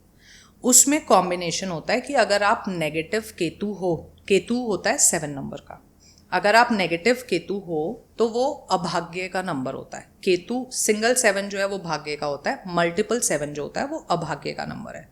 वो हम बात कर रहे हैं आपकी बेसिक ग्रिड में। बेसिक ग्रिड का मतलब है आपकी डेट ऑफ बर्थ में। अभी मैं थोड़ी देर में आपको समझाऊंगी उस डेट ऑफ बर्थ से क्या होता है। तो वो बेसिक ग्रिड की हमने बात करी, +7, -7। अब जिन चीज़ों की आप बात, अब इन्होंने क्या किया, कंसेप्ट को रेप्लिकेट कर दिया मोबाइल नंबर पे। तो धैर्य सोचो, एक डेट ऑफ बर्थ की जो आपकी वाइब्रेशन है और एक मोबाइल नंबर की, क्या दोनों सेम है? कहीं से भी नहीं हो सकती। Date of birth is a stable energy, you were born on that day. आपकी ऑरा में वो नंबर्स भरे पड़े हैं। आपकी जिसको हम बोलते हैं एनर्जी फील्ड है उन नंबर्स की, उसको हम बोलते हैं स्टेबल एनर्जीज। फिर आती है मूविंग एनर्जीज। मूविंग एनर्जीज हो गई जैसे मोबाइल नंबर हो गया आपका, locker number, account number, card number, house number, for that matter name number भी मूविंग एनर्जी होती है, क्योंकि आप उसको कभी भी बदल सकते हो। आपका मन किया मैं नहीं रखता आज से धैर्य, कल से कुछ और रख सकते हो ना, फ्री हो। डेट ऑफ बर्थ बदल सकते हो? नहीं बदल सकते। This is a stable energy. ये सब मूविंग एनर्जीज हैं। तो जो स्टेबल एनर्जीज के कॉन्सेप्ट हैं वो इन पे नहीं चलते। तो अब मोबाइल नंबर पे 777 से तुम्हारा भाग्य खराब नहीं होगा। वो बात हो रही थी स्टेबल एनर्जी की। ठीक। तो ये वो रेप्लिकेशन जो कर दिया ना, वहां से प्रॉब्लम अराइज हुई है सारी। एक और चीज़ मुझे आपसे जाननी है, इसके बारे में ऐड बहुत आता है, एस्ट्रो टॉक है, उसमें करियर पाथ के बारे में कोई कैसे बता सकता है, किसी के बारे में बता सकता है? ये करियर पाथ एज इन कौन से फील्ड में जाना चाहिए, आप पूछना चाहते हो? क्या करना चाहिए? हाँ, बता सकते हैं। देखो, जब एक इंसान पैदा होता है, वो पैदा क्यों होता है? अपने प्रारब्ध के अकॉर्डिंग। मान लो आपकी डेट ऑफ बर्थ 14 है, मेरी 30th है ना? तो आप नंबर 5 हो, मैं नंबर 3 हूँ। आपको 5 नंबर मिला अपने प्रारब्ध के अकॉर्डिंग, क्योंकि आपको एक सेट लाइफ जीनी है जो आपकी सोल ने चुनी है, मेरी सोल ने चुनी है, मुझे जीनी है। मैं 3 नंबर पर पैदा हुई। अब 3 नंबर की अलग क्वालिटीज होंगी, 5 नंबर की अलग। अब मैं सोचूंगी मैं आपके वाले काम कर लूँ 5 नंबर वाली एनर्जी के, तो नहीं कर सकती। आप 3 वाले नहीं कर सकते, है ना? हैविंग सेड दैट, एक नंबर से लाइफ नहीं चलती, हमारे बहुत सारे होते हैं, मैं सिर्फ आपको एग्जाम्पल दे रही हूँ। तो क्या होता है, जब आप नंबर की क्वालिटीज पढ़ लेते हो तो आपको पता लग जाता है। अब जैसे मैं आपके नंबर्स देखते ही समझ सकती हूँ आपके अंदर क्या क्या क्वालिटी है। अब जब आप उस इंसान को उससे अगेंस्ट पुश करते हो तो वो उतना सक्सेसफुल नहीं हो सकता जितना वो अपनी नेचुरल एनर्जीज में सक्सेसफुल हो सकता है। मैं बहुत छोटा सा एग्जाम्पल आपको देती हूँ। मेरी डॉटर है, ठीक है, 11 ईयर्स की है, उसके पास नंबर 2 है, मेरे पास नंबर 2 नहीं है। नंबर 2 का मतलब होता है आपको म्यूजिक अच्छा लगता है, नेचर से कनेक्ट करना अच्छा लगता है, हाँ आपका मन लगता है। Number 3 is a fire element, उसको चाहिए अगर फोकस हो गया ना तो कोई आवाज़ ना आ जाए। अब वो क्या करती है, जब भी वो पढ़ती है ना वो पीछे म्यूजिक लगा के रखती है, और मेरी फाइट सिर्फ इतनी होती है कि यार तू पढ़ कैसे रही है, क्योंकि मैं तो जब पढ़ती हूँ या काम करती हूँ मुझे पिन ड्रॉप साइलेंस चाहिए। ये फर्क होता है नंबर्स का, है ना। तो अब अगर मैं उसको फोर्स करूँ नहीं तुम म्यूजिक नहीं सुन सकते, उसकी पढ़ाई भी डाउन हो जाएगी, क्योंकि वो अपने नेचुरल फॉर्म में आती ही उस चीज से है। और अगर आप मेरे को फोर्स करो कि मैं तो म्यूजिक चला के ही रखूंगा तो मेरी परफॉर्मेंस डाउन हो जाएगी, क्योंकि मेरी नेचुरल एनर्जीज आती उस चीज में। तो जब हम ये चीज़ों को समझ जाते हैं तो हम बिल्कुल करियर पाथ बता सकते हैं। हम ये बता सकते हैं कि आपको ये फील्ड चुनना चाहिए। हम ये नहीं बता सकते हैं कि आप, मतलब बता तो खैर थोड़ा बहुत सकते हैं कि सक्सेसफुल होगे कि नहीं, लेकिन हम उसको बना नहीं सकते। देखो एक बात समझो, न्यूमेरोलॉजी हो चाहे टैरो हो चाहे होरा शास्त्र हो, we can predict, we can try to predict. अगर मैं सच्चाई से बोलूँ तो we can only try, we can not make your future. The problem with today's world or today's audience is they want us to make their future. मेरे पास भी students आते हैं या कंसल्टेशन, स्टूडेंट्स तो मेरे ना पता है उनको कि मेरे से तो ये नहीं कर सकते बातें, they know I am very strict about it. Consultations को नहीं पता होता, वो आती हैं, मैडम कोई पूजा करा दो, मेरा ना बिजनेस चल जाए। तो मैं कहती हूँ पूजा से बिजनेस कैसे चलेगा? भाई पूजा का आपकी बिजनेस से क्या मतलब है? पूजा से आप ये बोलो कि मैं भाई ईश्वर के करीब हो जाऊं या मैं ईश्वर को समझ, वो तो बात समझ आई। या मैं उनको बोलूंगी ना मैडम कुछ हीलिंग कर दो मेरी, या आजकल वो चला है टैरो स्पेल कर दो, तो मेरे पास आते हैं लोग टैरो स्पेल कर दो, तो मैं कहती हूँ भाई मुझे तो आते नहीं है, मैंने तो कभी यूज़ नहीं किया, ऐसे के पास जाओ जो करते होंगे। तो आपको कहने का मतलब क्या है कि अगर आप सही चीज़ नहीं ढूंढोगे, गलत चीज़ ढूंढोगे तो आपको सही चीज़ मिलेगी कैसे? तो इस बात को समझो कि एस्ट्रोलॉजी, न्यूमेरोलॉजी, टैरो आपकी मदद कर सकते हैं फ्यूचर को थोड़ा बहुत जानने में, उसको बदलने में नहीं। बदल सिर्फ एक इंसान सकता है, वो आप खुद। अभी जैसे आपने बोला कि नंबर्स से आप चीज़ें थोड़ा बहुत जज कर सकते हो, किसी का डेट ऑफ बर्थ के अकॉर्डिंग आप उसका बिहेवियर वगैरह एनालाइज कर सकते हो थोड़ा बहुत? करें एक बारी किसी के। हाँ जी, तुम अपना बताना ज़रा डेट ऑफ बर्थ। पर मुझे थोड़ा मेरा लैपटॉप चाहिए होगा। इसमें क्या करोगे आप लैपटॉप के अंदर? हमारे पास सॉफ्टवेयर्स होते हैं जिनको हम लगाते हैं, क्योंकि देखो चीज़ें क्या होती है ना, हमेशा स्टेबल नहीं रहती। इनके बर्थ ग्रिड पे, बर्थ डेट पे जो पोजीशनिंग प्लैनेट्स की होगी वो आज तो नहीं होगी ना, चेंज हो गई होगी, तो इनके नेचर में भी चेंजेस होंगे। तो अगर मैं उस हिसाब से बोलने लग जाऊंगी सिर्फ, तो फिर मैं गलत हो जाऊंगी। तो मुझे आज की पोजीशनिंग भी देखनी पड़ेगी। तो उसके लिए हमारे पास सॉफ्टवेयर्स होते हैं जिनको हम यूज़ करते हैं। ठीक है, देखो इनका बेसिक नंबर 4 है, डेस्टिनी 8 है। 4 और 8 की वाइब्रेशन जो होती है, ये नंबर्स होते हैं, सिग्निफिकेटर होते हैं स्ट्रगल एंड डिलेज के। तो लाइफ में जब भी कोई काम करेंगे तो उसमें डिलेज आएंगे, स्ट्रगल आएगी। फिर बेसिक नेचर 4 का होगा। बेसिक नेचर 4 का क्या होता है कि किसी भी चीज़ की तह में चले जाना, इंक्विजिटिव होते हैं, हर चीज़ को जानने की कोशिश करते हैं, ठीक। प्लस साथ में नंबर 7 भी है इनकी ग्रिड में, तो ये चीज़ और ज़्यादा वो बढ़ जाएगी। 9-5 का कॉम्बिनेशन है, अपनी स्किल से पैसा भी कमा सकते हैं, पैसा कमाने की सोचेंगे, कैलकुलेशन करेंगे। इमोशनल कोशेंट होगा लेकिन वो बहुत ज़्यादा नहीं होगा। मतलब ऐसा नहीं है कि बिकॉज 6 मिसिंग है ग्रिड में से, 2 मिसिंग है ग्रिड में से, तो बहुत ज़्यादा इमोशनल होकर डिसीजन नहीं लेंगे, लेकिन फिर भी इतना इमोशन रहेगा कि किसी को रोता हुआ नहीं देख सकते, किसी की मदद करनी है तो कर देंगे।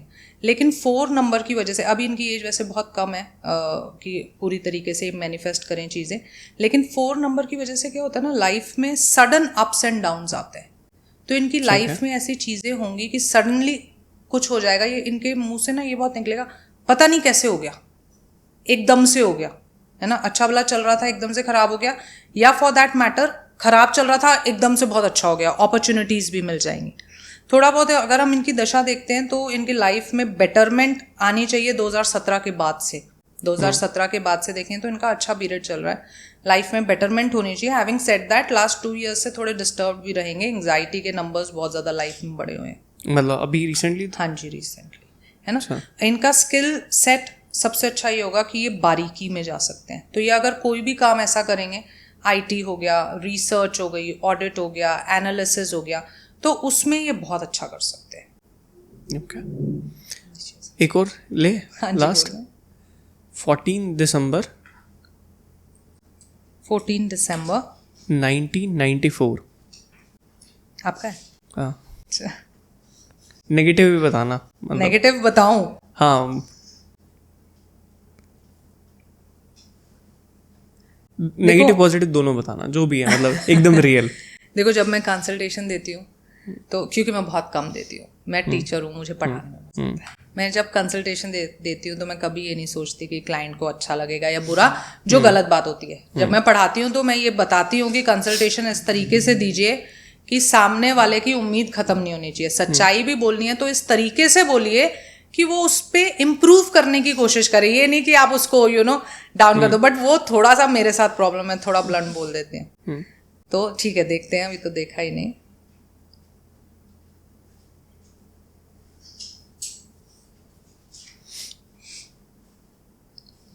देखिए, आप कॉम्बिनेशन हो 5 और 4 का, ठीक, तो आपकी मास्टरी है इन चीज़ों पे। जैसा वो खैर आपने शुरू में आपसे बात करके लग भी गया और बताया भी था, कैलकुलेशंस की, चीज़ों की तह में जाना, चीज़ों से चीज़ निकाल लेना, किस चीज़ को कब इम्प्लीमेंट करना उसको समझना।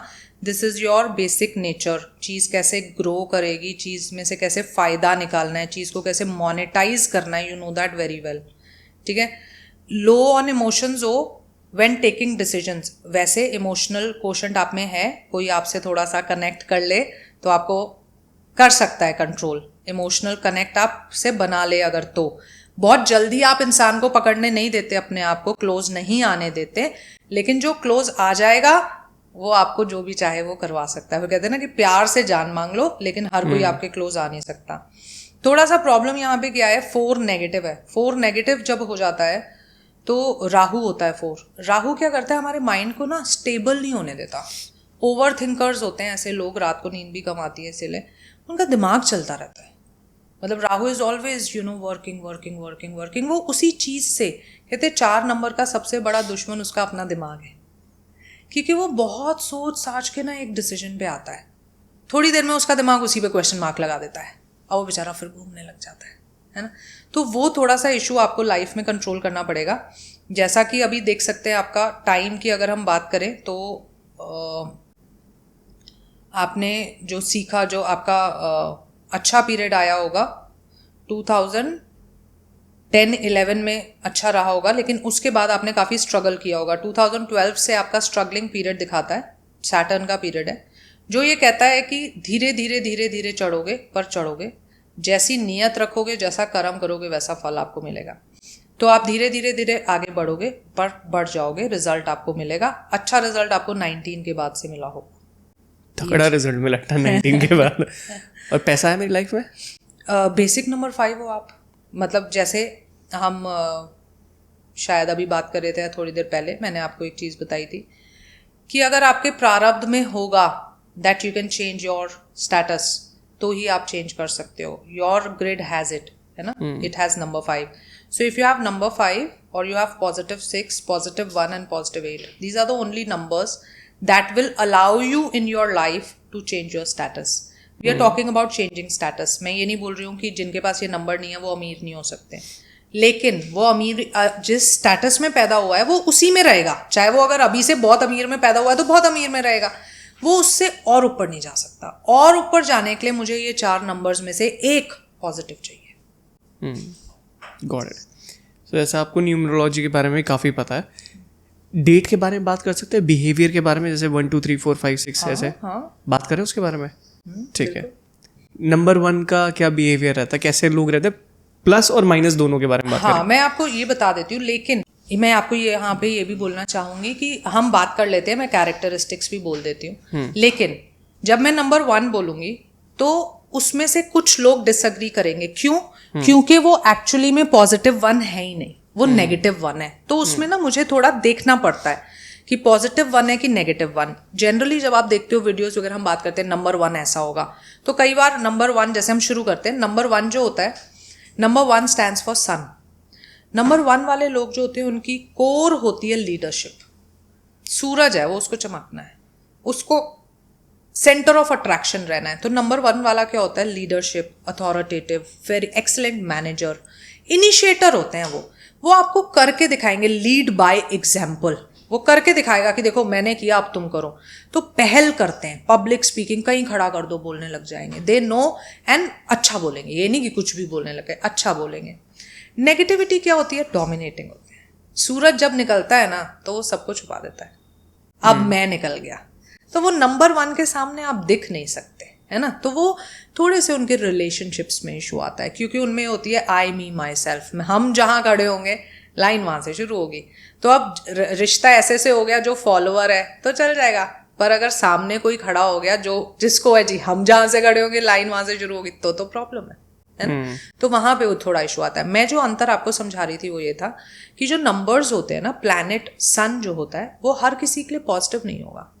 जो +1 है उसमें ये क्वालिटीज मिलेंगी जो मैंने आपको बोला, लेकिन जो -1 है, जिसके लिए सन नेगेटिव है, वो अंडर कॉन्फिडेंट होगा। उसको स्टेज देखते ही ना पैर कांपने लग जाएंगे, तो वो बोलेगा यार तुम तो 1 की क्वालिटी बोल रहे हो स्पीकर, मेरे को तो स्टेज देख के डर लग जाता है। तो वहां डिफरेंस आता है। इसलिए कहते हैं कि ये 2 घंटे 4 घंटे के वेबिनार सुन के अपने आप को न्यूमेरोलॉजिस्ट मत समझो। न्यूमेरोलॉजी पढ़ने के लिए टाइम चाहिए, पेशेंस चाहिए, नॉलेज चाहिए, फिर प्रिडिक्शन करने के लिए एनालिसिस चाहिए। तो जैसे अभी आपने बोला क्वालिटी बताओ, मैंने क्या बोला? मैं बहुत बेसिक क्वालिटी बता सकती हूँ। आप चाहते हो मैं बता, हम एक एक चीज सकते हैं, पर थोड़ा टाइम तो चाहिए। It can not be done at the moment. वहां ये प्रॉब्लम आ जाती है। आप ये जो नंबर 1 वाला आपने बताया, इसमें ड्राइवर और कंडक्टर कुछ रहता ना, तो आप क्या बता रहे हो? ड्राइवर वाला दोनों पे अप्लाई करेगा। देखो दोनों नंबर आपके हैं, सिर्फ फर्क इतना होता है, जो कंडक्टर ड्राइवर का मतलब होता है रूट नंबर, बेसिक नंबर, सिर्फ आपकी डेट। जैसे आप 14 हो, आपका ड्राइवर नंबर 5 है, ठीक है। कंडक्टर नंबर जो होता है उसको बोलते हैं लाइफ पाथ नंबर, वो होता है टोटल, जो आपका 4 है, ठीक है। दोनों हैं तो आपके। फर्क क्या होता है? बचपन में 25 साल के आसपास तक मान लो रूट नंबर का इफेक्ट ज्यादा होता है। उसके बाद से जैसे जैसे आप अपने फैसले जीवन के खुद लेने लग जाते हो, आप अपनी लाइफ में डिसीजंस लेते हो, अपनी गाड़ी जो है लाइफ की खुद संभालते हो, तो कंडक्टर नंबर जो डेस्टिनी नंबर है वो एक्टिवेट होता चला जाता है। फर्क सिर्फ इतना है, दोनों नंबर की क्वालिटी होंगी आपके अंदर, ठीक है। 2 नंबर 2 स्टैंड्स फॉर मून। तो बड़े सॉफ्ट होते हैं, नरिशिंग होते हैं, लविंग होते हैं, माँ का नंबर होता है नंबर 2, है ना। इमोशनल होते हैं, इनका सबकॉन्शियस एक्टिवेटेड होता है, कॉन्शियस में इनको ज्यादा मजा नहीं आता।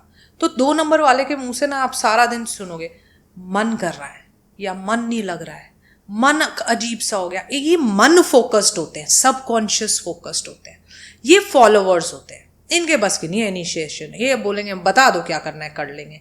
बहुत ज्यादा फिजिकल एक्टिविटी भी नहीं कर सकते, बैठे बैठे स्टोरी टेलिंग करा लो। आर्ट्स वाले लोग होते हैं, म्यूजिक, ड्रामा, एक्टिंग, इमेजिनेशन बहुत अच्छी होती है ना। नरिशिंग होते हैं, इंट्यूशन बहुत अच्छा होता है मून का, स्टेबिलिटी कम होती है, मूड स्विंग्स हद से ज्यादा होते हैं। तो 2 नंबर में अच्छी क्वालिटीज बहुत सारी है, बुरी जो उन सब अच्छी को थोड़ा छुपा देती है वो है इनकी स्टेबिलिटी। स्टेबल होने में इनको दिक्कत आती है, तो इसलिए हम उनको बोलते हैं कि ऐसी फील्ड चुनिए जो आपके नंबर की फील्ड हो, क्योंकि सबसे ज़्यादा चांसेस है कि आप वहीं स्टेबल होगे। तो जब मैं पढ़ाती हूँ, हम एनालिसिस कराते हैं बहुत सारे, मोस्टली एक्टर्स में, सिंगर्स में आपको 2 मिलेगा, 2 नहीं मिलेगा तो 6 मिलेगा, एक ना एक चीज़ आपको मिल जाएगी। एक्सेप्शंस हो तो अलग बात है, मोस्टली लोगों में मिलेगा। तो जब आप अपने नंबर की फील्ड चुनते हो, 2 नंबर वाले को खड़ा कर दो जी तुम लीड करो, कैसे करेगा वो? 2 दिन करेगा, 2 साल करेगा, 4 साल थकार के छोड़ के घर बैठ जाएगा, क्योंकि वो बना नहीं है उसके लिए। 1 नंबर वाला बना है, उसको बनाओ जहां लीड। अब 1 नंबर वाले को आप बोलते हो नौकरी करो छोटी मोटी, सुन लेगा वो किसी की? उसको प्रॉब्लम है आई मी माई सेल्फ कैसे। तो 1 number stands for government job also, but very high level, IAS IPS, जहां उनको ऑर्डर देने हैं, सुनना नहीं है ज्यादा, वो वाले जॉब्स के लिए स्टैंड करता है। तो नंबर के अकॉर्डिंग जब हम चुनते हैं अपनी फील्ड, तो हमारे सक्सेसफुल होने के चांसेस ज्यादा हो जाते हैं। अच्छा, 2 नंबर में एक चीज और होती है, आप देखो ना सोशल मीडिया वाले जो होते हैं ना, आप में भी है नंबर 2, उनमें भी आपको नंबर 2 मिलता है। क्यों? क्योंकि ये इन्फ्लुएंसर्स होते हैं, 2 नंबर जिनके पास होता है, जब ये बोलते हैं ना तो लोग इनसे इमोशनली कनेक्ट कर लेते हैं। तो रानी, 2 नंबर किसको बोलते हैं हम? माँ का, रानी का। अब रानी की सबसे बड़ी पावर क्या होती है कि वो राजा को इन्फ्लुएंस कर देती है। तो इन्फ्लुएंसर्स होते हैं। तो जब ये बात करते हैं, इतनी अच्छी बात करते हैं, सबकॉन्शियस से बात करते हैं कि लोग इनसे कनेक्ट कर लेते हैं। तो अगर ये सोशल मीडिया पे आ जाए, इन्फ्लुएंसर्स बन जाए, तो बहुत सक्सेसफुल होते हैं। Okay, number 3। नंबर 3 मेरा फेवरेट नंबर है, जैसा कि मैंने बताया मेरा ही है ना। नंबर 3 होता है जुपिटर का। जुपिटर कौन है? देव गुरु, देवताओं के गुरु। So it purely stands for knowledge, ज्ञान देना, ज्ञान लेना इनका फेवरेट काम है। जहां इनको मौका मिलता है वहां ज्ञान देने लग जाएंगे, जहां मौका मिलेगा लेने का वहां ज्ञान लेने लग जाएंगे। ठीक। फिर नंबर 3 क्या है? अथॉरिटी लविंग नंबर है कि गुरु है ना तो उसको चाहिए भाई मुझे मेरा ओहदा तो चाहिए ना। रिस्पेक्ट से बड़ा प्यार है। आपने रिस्पेक्ट को हानि पहुंचा दी तो आप कट हो उनके जीवन से। मतलब their self respect is more important than money और for anything for that matter. Then morals का नंबर है। एथिक्स को, मॉरल्स को छोड़ते नहीं है आपने। इसीलिए 3 नंबर वालों को थोड़ी रिश्तों में प्रॉब्लम आती है। क्यों? क्योंकि आपको पता है रिश्ते सीधे सीधे नहीं चल सकते ना, सिर्फ सच पे। अब 3 नंबर की प्रॉब्लम क्या है? कटुभाषी बोलते हैं हम। कटुभाषी मतलब तड़क करके बोलेंगे, तुम्हें कैसा लग रहा है वो सोचते ही नहीं है। कटाश एकदम। हाँ, कि मैंने तो सच बोला है, बुरा क्यों लग गया तुम्हें? तो सच बोलने का भी तरीका होता है। तो जैसे मैं, सॉरी टू कट यू, जैसे मैं आपसे बात कर रहा था ना और हम न्यूमरोलॉजी के बारे में बात करते हैं, फट फट कटाश। हाँ, तो वो इशू हो जाता है। तो इसलिए लोग इनको फिर डिक्टेटर भी समझने लगते हैं कि यार ये तो बड़ा ना कड़क बोलता है। अब मेरे बहुत स्टूडेंट्स बोलते हैं शुरू में कि मैम आपसे ना बड़ा डर लगता है, आप डांट देते हो। लास्ट में मुझे क्या बोलते हैं कि मैम आपने ना मुझे इस लायक बना दिया कि मैं ये कर पा रहा हूँ। आपकी जगह कोई और होता ना, मैं नहीं कर सकता था, क्योंकि वो चाबुक लगने मुझको जरूरी थे। तो वो हर कोई नहीं समझ सकता, लेकिन इसलिए ये थोड़े से रिलेशनशिप में सफर कर जाते हैं। बाकी work wise, career wise, knowledge की फील्ड से जुड़ेंगे। इंट्यूशन बहुत तेज होती है। हाँ, थोड़ा सा दिक्कत ये है इंट्यूशन की, हम 7 नंबर में बात करेंगे, लेकिन इनकी इंट्यूशन ना रिसर्च बेस्ड होती है। मतलब ये बिलीव उसी चीज पे करते हैं जिनके तथ्य, रिसर्च इनको मिल सकें। अब आप देखो कि 3 नंबर वाला ना जल्दी से एंजल्स या स्पिरिट, ये अब जैसे मुझसे भी बोलोगे पास्ट लाइफ रिग्रेशन, मैं नहीं मानूंगी इन चीज़ों में। क्यों? क्योंकि मुझे लगता है this can not B proven, और इसका मतलब मुझे रिसर्च भी समझ में नहीं आ पा रहा। ऐसा नहीं है कि जो चीज़ दिखेगी नहीं मैं नहीं मानूंगी, ऐसे तो मैं ईश्वर को भी मानती हूँ, वो भी दिखते नहीं है, लेकिन कुछ तो उसकी स्टडी है, कुछ तो उसका रिसर्च है, कुछ तो मैं पढ़ सकती हूँ उसके बारे में। तो ये भी 3 नंबर के साथ होता है। Vera 7 number is a energy healing number. उनको फील भी हो जाते हैं, उन्हें दिखते भी हैं, ऐसा नहीं वो झूठ बोल रहे हैं, वो कर सकते हैं फील। वो एनर्जी सेंसिटिव नंबर है। 4 नंबर 4 होता है राहु का नंबर है। अब राहु जो है हिंदू माइथोलॉजिकली से अगर आप देखोगे, हिंदू माइथोलॉजी से, तो राहु और केतु एक ही राक्षस था। ये स्वर भानु नाम था इसका। क्या था? स्वर भानु नाम। सुन रहे हो भानु? इसका नाम भी भानु है और ये नंबर 4 है। अच्छा। राक्षस के। तो वो समुद्र मंथन के वक्त पे उसने विष्णु जी को छलने की कोशिश की थी, है ना। तो विष्णु जी ने गुस्से में आके, अभी बहुत लंबी स्टोरी है वैसे, मैं शॉर्ट में सुना रही हूँ, अपना चक्र घुमा के और उसकी गर्दन काट दी थी। पर वो अमृत पी चुका था जब तक, तो उसका सर भी जिंदा है, धड़ भी जिंदा है। अब उस सर को कहते हैं राहु। ये सिर्फ हिंदू माइथोलॉजी है, जितने लोग बाहर के देखेंगे उनको समझ नहीं आएगा, उनके लिए अलग है राहु केतु। ये साइंटिफिकली एग्जिस्ट करते हैं, ठीक है, लेकिन मैं हिंदू माइथोलॉजी समझा रही हूँ। तो जो सर है उस राक्षस का, उसको कहते हैं नंबर 4। अब क्योंकि वो सिर्फ सर है, बॉडी तो है नहीं, तो नंबर 4 वाला हमेशा ओवर थिंकिंग करता हुआ दिखेगा, सोचेगा बहुत ज्यादा। इंटेलिजेंट होता है, सुपर इंटेलिजेंट, लेकिन जहां भी हम कहते हैं ना इंटेलिजेंस, वहां सेल्फिशनेस आ जाती है। बुद्धि से स्वार्थी चीज कोई नहीं है। बुद्धि सोचती है अपना फायदा, ठीक है। ज्ञान सोचता है लिबरेशन, ज्ञान सोचता है समाज, बुद्धि सोचती है आई मी, मेरा फायदा होना चाहिए। तो वो चीज रहती है। नंबर 4 मटीरियलिस्टिक नंबर है, सेल्फिश नंबर है। बुरा सेंस में सेल्फिश नहीं, लेकिन अपने बारे में पहले सोचेगा। दिमाग बहुत ज्यादा चलेगा, खुद को ये सोचेगा कि मेरे जितना इंटेलिजेंस नॉर्मल लोगों में नहीं है, जो बात सच है नहीं है, लेकिन वो वहां पे ना थोड़े से रूड हो जाते हैं। मतलब वो दूसरे को दिखा देंगे ये चीज कि भाई you are not up to my level, है ना। वहां इस वजह से लेटर ऑन लाइफ में इनको रिश्तों से दिक्कत आती है। फिर राहु जो होता है, राहु में कहते हैं डायग्नोसिस नहीं हो पाता, इसीलिए Rahu relates to struggle and sudden events in your life. जैसे अच्छे भले आप पीक पे हो, suddenly something will happen and you will fall. एकदम आप 0-0 चल रहे हो, suddenly you will get an opportunity and you will rise. तो ये जो सडननेस है ये राहु के साथ चलती है, जीवन भर चलती है। Okay, number 5। नंबर 5 पैसे का नंबर है, प्योरली मटीरियलिस्टिक नंबर है, और राजकुमार का नंबर है। जब हम पर्सोनिफाई करते हैं, हम हर नंबर को ना क्वालिटीज बच्चों को मेरे को लर्न करानी होती है, स्टूडेंट्स को, तो मैं उनको एक एक इंस देती हूँ कि 1 राजा याद कर लो, 2 रानी याद कर लो, 3 गुरु याद कर। तो नंबर 5 इज राजकुमार। ठीक, अब राजकुमार कौन है? राजा का बेटा है, born lucky. Number 5 they get things very early in life. मतलब जो आपको लगेगा इस एज में ये चीज़ पाना मुश्किल है, वो पालेगा उस चीज़ को, उसको पता है वो चीज़, क्योंकि वो उस चीज़ के लिए कैलकुलेशन कर सकता है, मेहनत कर सकता है, कहाँ से क्या चीज़ मोनेटाइज कर सकती है। मटीरियलिस्टिक नंबर है, कहाँ से क्या चीज़ मोनेटाइज कर सकते हैं वो उसको पता होता है। नए नए इनिशिएटिव लेना, नए नए दिमाग लगाना, ज़्यादा से ज़्यादा प्रॉफिट कम से कम समय में कैसे पाना है, ये नंबर 5 को पता है, और वो इस चीज़ को कर लेता है। लेकिन एक नेगेटिव साइड भी होता है नंबर 5 का, क्योंकि मैंने क्या बोला, राजकुमार। तो जो बच्चे होते हैं ना, वो तो कच्ची मिट्टी होते हैं, तो अगर ये गलत संगत में पड़ जाएं तो फिर ये गलत रास्ते भी जा सकते हैं। फिर ये मनी वनी से और काम वाम से दिमाग हट जाएगा, फिर ये एडिक्शंस में भी जा सकते हैं, फिर ये नेगेटिव रास्ते भी अपना सकते हैं। तो वहाँ थोड़ा सा इनको ध्यान रखना पड़ता है। समझ गया। नंबर 6। नंबर 6 होता है वीनस का नंबर। अब देखो, वीनस एक अकेला ऐसा प्लैनेट है जो कभी कभी हमें नेकेड आई से भी दिखता है, तो चमक का प्लैनेट है बेसिकली। नंबर 6 वाले व्यक्ति जो होते हैं वो चमकते हैं, कहने का मतलब they are very attractive, they will pull you towards themselves. उनकी ऑरा ऐसी होती है, उनका मैग्नेटिज्म होता है उनमें, खींचे चले जाते हो आप उनकी तरफ। फिर number 6 stands for Venus, which stands for luxuries. Again materialistic number है, इसमें लग्जरी है, इसमें पैसा है। इनको ना फैशन बहुत अच्छा लगता है, मतलब हर चीज़ को सुंदरता। नंबर 6 को हम ऐसे भी समझ सकते हैं कि इनको हर चीज़ सुंदर अच्छी लगती है, सुंदर कपड़े पहनना, सुंदरता से रहना।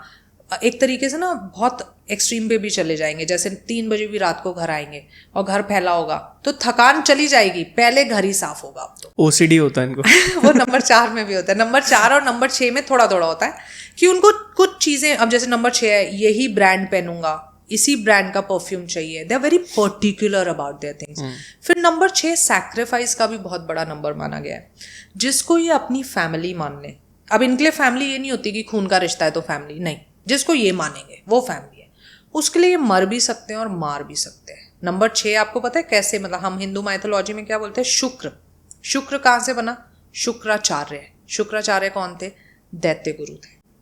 अब शुक्राचार्य की अगर आप तपस्या देखो तो वो बृहस्पति से भी ज्यादा है, नंबर 3 से भी ज्यादा है। तो कहने का मतलब नंबर 6 में छुपी हुई स्पिरिचुअलिटी तो इतनी है कि सबको मात दे सकती है, लेकिन वो उस तक पहुंच नहीं पाते ना, वो इसी सब में खोके रह जाते हैं, फैशन ये और वो। तो कुछ नंबर 6 आपको ऐसे मिलेंगे जो बहुत स्पिरिचुअलिटी में ऊपर होंगे, क्योंकि उन्होंने वो साइड अपनी एक्टिवेट कर रखी है। तो लाइफ ना आपको नंबर्स देती है, लेकिन किस नंबर को आप कितना एक्टिवेट कर रहे हो वो आफ्टर ऑल आपके हाथ में है। ऐसा नहीं है कि जो बर्थ नंबर्स आपको मिले आप उससे कभी ग्रो नहीं करोगे। दोज आर स्टेबल एनर्जीज, जैसा कि मैंने आपको बोला, around 60% of your life, rest 40 is still up to you which number you want to activate in your life. Number 7। Number 7 is Ketu. अब जो हमने राक्षस की बात की थी, स्वर भानु, उसका सर था 4 राहु, उसका धड़ है नंबर 7 केतु। ठीक है, तो अब प्रॉब्लम क्या है, इस बेचारे के पास धड़ है और सर नहीं है। तो ये नहीं समझना दिमाग नहीं है, लॉजिकल दिमाग नहीं है, लॉजिक नहीं लगाता, वो हर चीज को दिल से करता है, उसके पास सबकॉन्शियस माइंड है सिर्फ। उसको एनर्जी अच्छी लगेगी तो करेगा, उसको पैसे के फायदे से नहीं करेगा। So that is why I said ना, एनर्जी सेंसिटिव नंबर है। हर चीज में एनर्जी देखना, वाइब देखना, उस चीज को फील करना, इसलिए इनको वो एक्सपीरियंसेस भी हो जाते हैं, स्पिरिट्स वाले, एंजल्स वाले, ये सारे एक्सपीरियंसेस भी होते हैं। एनर्जी सेंसिटिव नंबर है। फिर 7 नंबर जब पैदा होता है ना, तो कहा जाता है बाप पैदा हुआ है। क्यों? हर चीज में क्यों, वाई, इनकी टैगलाइन है वाई। क्यों? क्योंकि एक लॉजिकल माइंड है नहीं, बेचारे तलाश रहे हैं उस चीज को, वाई वाई वाई वाई, इतने वाई करते हैं कि बर्दाश्त से बाहर हो जाते हैं, है ना। तो वहां पे थोड़ा सा इनकी इंक्विजिटिवनेस को शांत करने के लिए इनको बताया जाता है कि आप एनर्जी हीलिंग में जाओ, मेडिटेशन में जाओ, क्योंकि केतु ऑल्सो स्टैंड्स, जैसे हम पर्सोनिफाई करें तो सन्यासी बोलते हैं। सन्यासी वो होता है जो दुनिया में नहीं ढूंढता चीजें, अपने अंदर। तो हम इनको कहते हैं अगर जवाब सच में चाहते हो तो अपने अंदर जाओ, मेडिटेट करो, then you will be able to understand people's mind, है ना। वैसे बड़े सीधे साधे लोग होते हैं, कंटेंट इन लाइफ होते हैं, और 7 नंबर भाग्य का नंबर भी बोला जाता है। तो भाग्य का नंबर बोलने का मतलब क्या है, जीवन में आपको जो चीज चाहोगे मिलेगी, रियलाइजेशन ऑफ डिजायर्स होगा, लेकिन ये मोक्ष का नंबर भी है। तो रियलाइजेशन ऑफ डिजायर्स के बाद धीरे धीरे धीरे आप उनसे डिटैच भी होते चले जाओगे। लाइफ के एंड में मोस्टली, राइट? मोस्टली ये होता है जब आप लैटर होते हो, और क्योंकि मैंने बोला था कि लेटर लाइफ में डेस्टिनी नंबर ज्यादा एक्टिवेटेड होता है, तो डेस्टिनी 7 होगा तो ज्यादा चांसेस होंगे इन चीजों के, रादर देन रूट 7 होने से। 8 नंबर 8 होता है सैटर्न का, सबसे ड्रेडेड नंबर ऑफ न्यूमेरोलॉजी है, लोग बहुत डरते हैं, है ना, नंबर 8 से कि पता नहीं क्या कर देंगे। पर what is number 8? Number 8 is the result of your karmas. Shani का नंबर है ना, शनि देव क्या है, न्याय देवता है ना, कि जैसा तुमने किया वैसा तुम पालो, तो फिर किस चीज से डर रहे हो? इसका मतलब तुमने कुछ गलत किया है ना, तभी डर रहे हो। अब वो हम ये भी कह सकते हैं भाई हम कलयुग में रहते हैं तो गलतियां तो हमसे होती हैं। Now number 8 stands for struggle. Number 8 जो है सिग्निफिकेटर है struggle, delays, disappointments and diseases. ये 4 चीजें आपके जीवन से नहीं कोई हटा सकता अगर आप नंबर 8 हो, है ना। लेकिन नंबर 8 वो चींटी होती है जो पहाड़ चढ़ती है। जब नंबर 8 सक्सेसफुल होता है तो एग्जाम्पल्स दिए जाते हैं उसके कि यार ये कहाँ से कहाँ पहुंच गया, है ना। चींटी जब पहाड़ चढ़ जाएगी तो एग्जाम्पल दिया जाएगा। तो ये लोग ना शो नहीं करते अपनी मेहनत, धीरे धीरे धीरे धीरे धीरे धीरे लगे रहते एंड बिल्कुल टॉप पे पहुंच जाते हैं। लेकिन उसके लिए आपको पॉजिटिव 8 होना बहुत ज़रूरी है। कुछ नंबर्स ऐसे होते हैं जिसमें पॉजिटिव नेगेटिव होने में बिल्कुल मीनिंग ही बदल जाता है। वहाँ पे मैं आपको थोड़ा थोड़ा मतलब बोल रही हूँ, वरना तो कॉमन है, जैसे इसमें बदल जाएगा। अगर आप नेगेटिव 8 हो तो आपकी वो जो स्ट्रगल है ना वो नहीं देगी आपको सक्सेस। अगर आप पॉजिटिव 8 हो तो वो स्ट्रगल आपको सक्सेस देगी, तो आप वो चीटी हो जो पहुंच जाओगे। अब नंबर 8 जो है इनमें कोई ना कोई एडिक्शन ज़रूर मिल जाता है आपको। अल्कोहल एडिक्शन होगा, स्मोकिंग होगा, शॉपिंग एडिक्शन, कोई ना कोई सम सॉर्ट ऑफ एडिक्शन जो इनको बहुत हार्म करता है लाइफ में। तो वैसे डरने की बात बिल्कुल नहीं है अगर ये सीधे सीधे रास्ते चले। एक बात नंबर 8 को हमेशा ध्यान रखनी चाहिए, अगर आपने कभी भी जीवन में गलत रास्ता चुना तो देखो बाकी किसी नंबर को माफ़ी मिलनी होगी, मिल जाएगी, इनको नहीं मिलेगी। इनके लॉर्ड कौन है? शनि। तो इनको छोटी गलती की ना जीवन में बड़ी सजा मिलती है, जेल भी हो सकती है। ये तो नहीं हम कह सकते, वो तो बहुत सारे कॉम्बिनेशंस उसमें वर्क करते हैं। पर इनके साथ क्या होगा, एक तो चीज को पाने के लिए मेहनत ज्यादा करनी पड़ रही है ना। मान लो 5 नंबर है, वो इतनी मेहनत करके पालेगा, इन बेचारों को इतनी करनी पड़ेगी। फिर गलती कर देंगे तो छोटी गलती की बड़ी सजा मिलेगी। तो इसलिए लाइफ में हमने कहा स्ट्रगल बढ़ जाएगी। Got it. Number 9, last number is number 9। अब नंबर 9 अगर आप देखो तो बहुत सारे तरीके हैं उसको समझाने के, पर मेरे को जो सबसे अच्छा तरीका लगता है वो ये लगता है कि नंबर 9 को हम हनुमान जी से जोड़ते हैं। ठीक है, तो माइथोलॉजिकली समझाएंगे। 3 + 6 = 9 होता है। I know you can say 2 + 7 भी होता है, 5, आई नो इट, बट मैंने कहा ना समझाने के लिए सिर्फ। 3 + 6 = 9। 3 कौन थे? देवगुरु। 6 कौन थे? दैत्य गुरु। दोनों की कंबाइंड पावर है इनमें। 9 नंबर स्टैंड्स फॉर एनर्जी। ऐसी एनर्जी है, आग का बॉल मार्स है ना, मार्स क्या है? Fire ball. ऐसी एनर्जी है इनमें कि ये टिक नहीं सकते, कहीं फुदकते रहते हैं। बचपन में जो माँ पाल रही होगी ना 9 नंबर वाले को, उसको पता होगा कि वो बच्चा नींद ही नहीं आती उसको, वो थकता ही नहीं है, फुदकता ही रहता है। अब हनुमान जी जब छोटे थे देखो सारा दिन दंगा मचा देते हैं ना, कभी राक्षसों के हवन बुझा दिए, सूरज को ही खाने निकल गए एक दिन। फिर वो अपनी एनर्जी से ना परेशान हो जाते हैं एक दिन बहुत, कि मैं, फिर वो तपस्या करते हैं शिव जी की। उनको पता ही नहीं होता कि वो खुद ही उनका अंश है, पर तपस्या करते हैं। तो शिव जी जब प्रकट होते हैं तो क्या कहते हैं कि तुम्हारी लाइफ में एक मेंटोर आएगा, उस दिन तुम्हारा जीवन बदल जाएगा। तो राम जी आए, जीवन बदला। कहने का मतलब वहां से हमें क्या लेना है कि नंबर 9 ना फायर है। अब उस फायर को जब आप कंट्रोल करके जलाते हो तो उसी फायर में आप खाना भी पकाते हो, मतलब कंस्ट्रक्टिव फायर है। और उसको आप खुला छोड़ दो तो वो आपका घर भी जला देगी।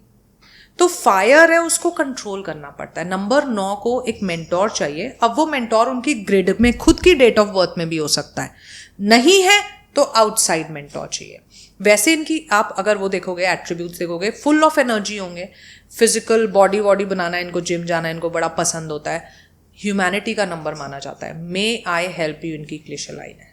किसी को प्रॉब्लम में नहीं देख सकते। अगर आपने उनसे पैसे मांग लिए ना, खुद के पास नहीं होंगे तो उधार लेके देंगे, लेकिन हेल्प करने, दुश्मन की हेल्प करने के लिए भी मना नहीं करेंगे। बहुत आर्ग्यूमेंटेटिव होंगे, लड़ाकू, मतलब नाक पे गुस्सा रहेगा, लेकिन प्योरेस्ट नंबर एट हार्ट है। क्यों? क्योंकि गुस्सा आता है ना, ऐसे जाता है और ऐसे शांत हो जाता है। तो दिल में कुछ नहीं रखते, दिल बिल्कुल साफ होता है। बहुत कड़क दिखते, कोकोनट होते हैं, बाहर से बहुत कड़क, पर अंदर से सॉफ्टेस्ट हार्ट होता है। आप प्यार से जरा सा इनको वो कर लो तो कूल डाउन हो जाते हैं। लेकिन अगर आपने इफ बट किया, मोस्टली इनकी क्वालिटीज ना ज्यादातर आपको 1 से मिलती हुई दिखेंगी। ज्यादा इफ बट की तो फिर पंगा हो जाता है। ठीक है। सो हमने न्यूमरोलॉजी के बारे में बात करी, टैरो कार्ड के बारे में बात करी, बट ऐसी बहुत सारी चीज़ें जिसके रिलेटेड बहुत मिसकंसेप्शन होता है। अब एस्ट्रोलॉजी भी है, न्यूमरोलॉजी भी है, कुंडली भी है, ये टैरो कार्ड से कैसे अलग है? जी देखिए, पहली चीज़ तो ये जो जितने भी सब्जेक्ट्स हैं ये एक दूसरे के पूरक हैं। पूरक का मतलब है कि जहाँ पे एक सब्जेक्ट किसी चीज़ में कमी रखता है तो उसको दूसरा सब्जेक्ट पूरा करता है। दूसरे में कमी होती है तो हम तीसरा यूज़ करते हैं। पहली चीज़ है ना, ये आपस में इनकी कोई लड़ाई नहीं है, ये एक दूसरे की हेल्प ही करते हैं। Now having said that, astro numero tarot से क्यों अलग है? तो इंसान के जीवन में ना 2 हिस्से होते हैं। एक होता है उसका प्रारब्ध, एक होता है उसका क्रियामान। अगर हम कर्म थ्योरी समझें तो प्रारब्ध होता है जो पहले से आप लिखवा के लाए हो। मतलब लिखवा के क्या लाए हो? अपने ही कर्मों से आपने बनाया है, पर वो सर्टेन पोर्शन अब आप बना चुके हो, आपको आगे चल के भोगना है। क्रियामान होता है योर प्रेजेंट फ्री कर्मा, जो अब आप आने वाले जीवन में करोगे। एस्ट्रोलॉजी न्यूमेरोलॉजी जो होते हैं वो ज़्यादातर 90% मतलब वो पढ़ते हैं प्रारब्ध को, कि जो आप ऑलरेडी क्रिएट, अब जैसे मैंने बोला न्यूमेरोलॉजी में मैं पढ़ूंगी आपकी डेट ऑफ बर्थ, तो वो तो बन चुकी ना, अभी तो आप थोड़ी उसको क्रिएट कर रहे हो, ऑलरेडी पैदा हो चुके। एस्ट्रोलॉजी में हम क्या पढ़ते हैं? होरा शास्त्र में आपकी पत्री किस दिन की है, जिस दिन आप पैदा हुए थे। तो आज की कहाँ बात है, उसमें ट्रांजिट्स देखते हैं, वो अलग बात है। मैंने कहा मोस्टली प्रारब्ध पढ़ती है ना। टैरो जो है वो करंट एनर्जीज का सब्जेक्ट है, वो पढ़ता है क्रियामान कर्मा। क्रियामान कर्मा वो है जो आपकी फ्री विल है। मैंने क्या बोला कि मैं कंफ्यूज्ड हूँ, मैं यहाँ चलूँ कि मैं यहाँ चलूँ, तो मैं टैरो उठा रही हूँ ना कि मैं कहाँ चलूँ। तो it is my present life Karma.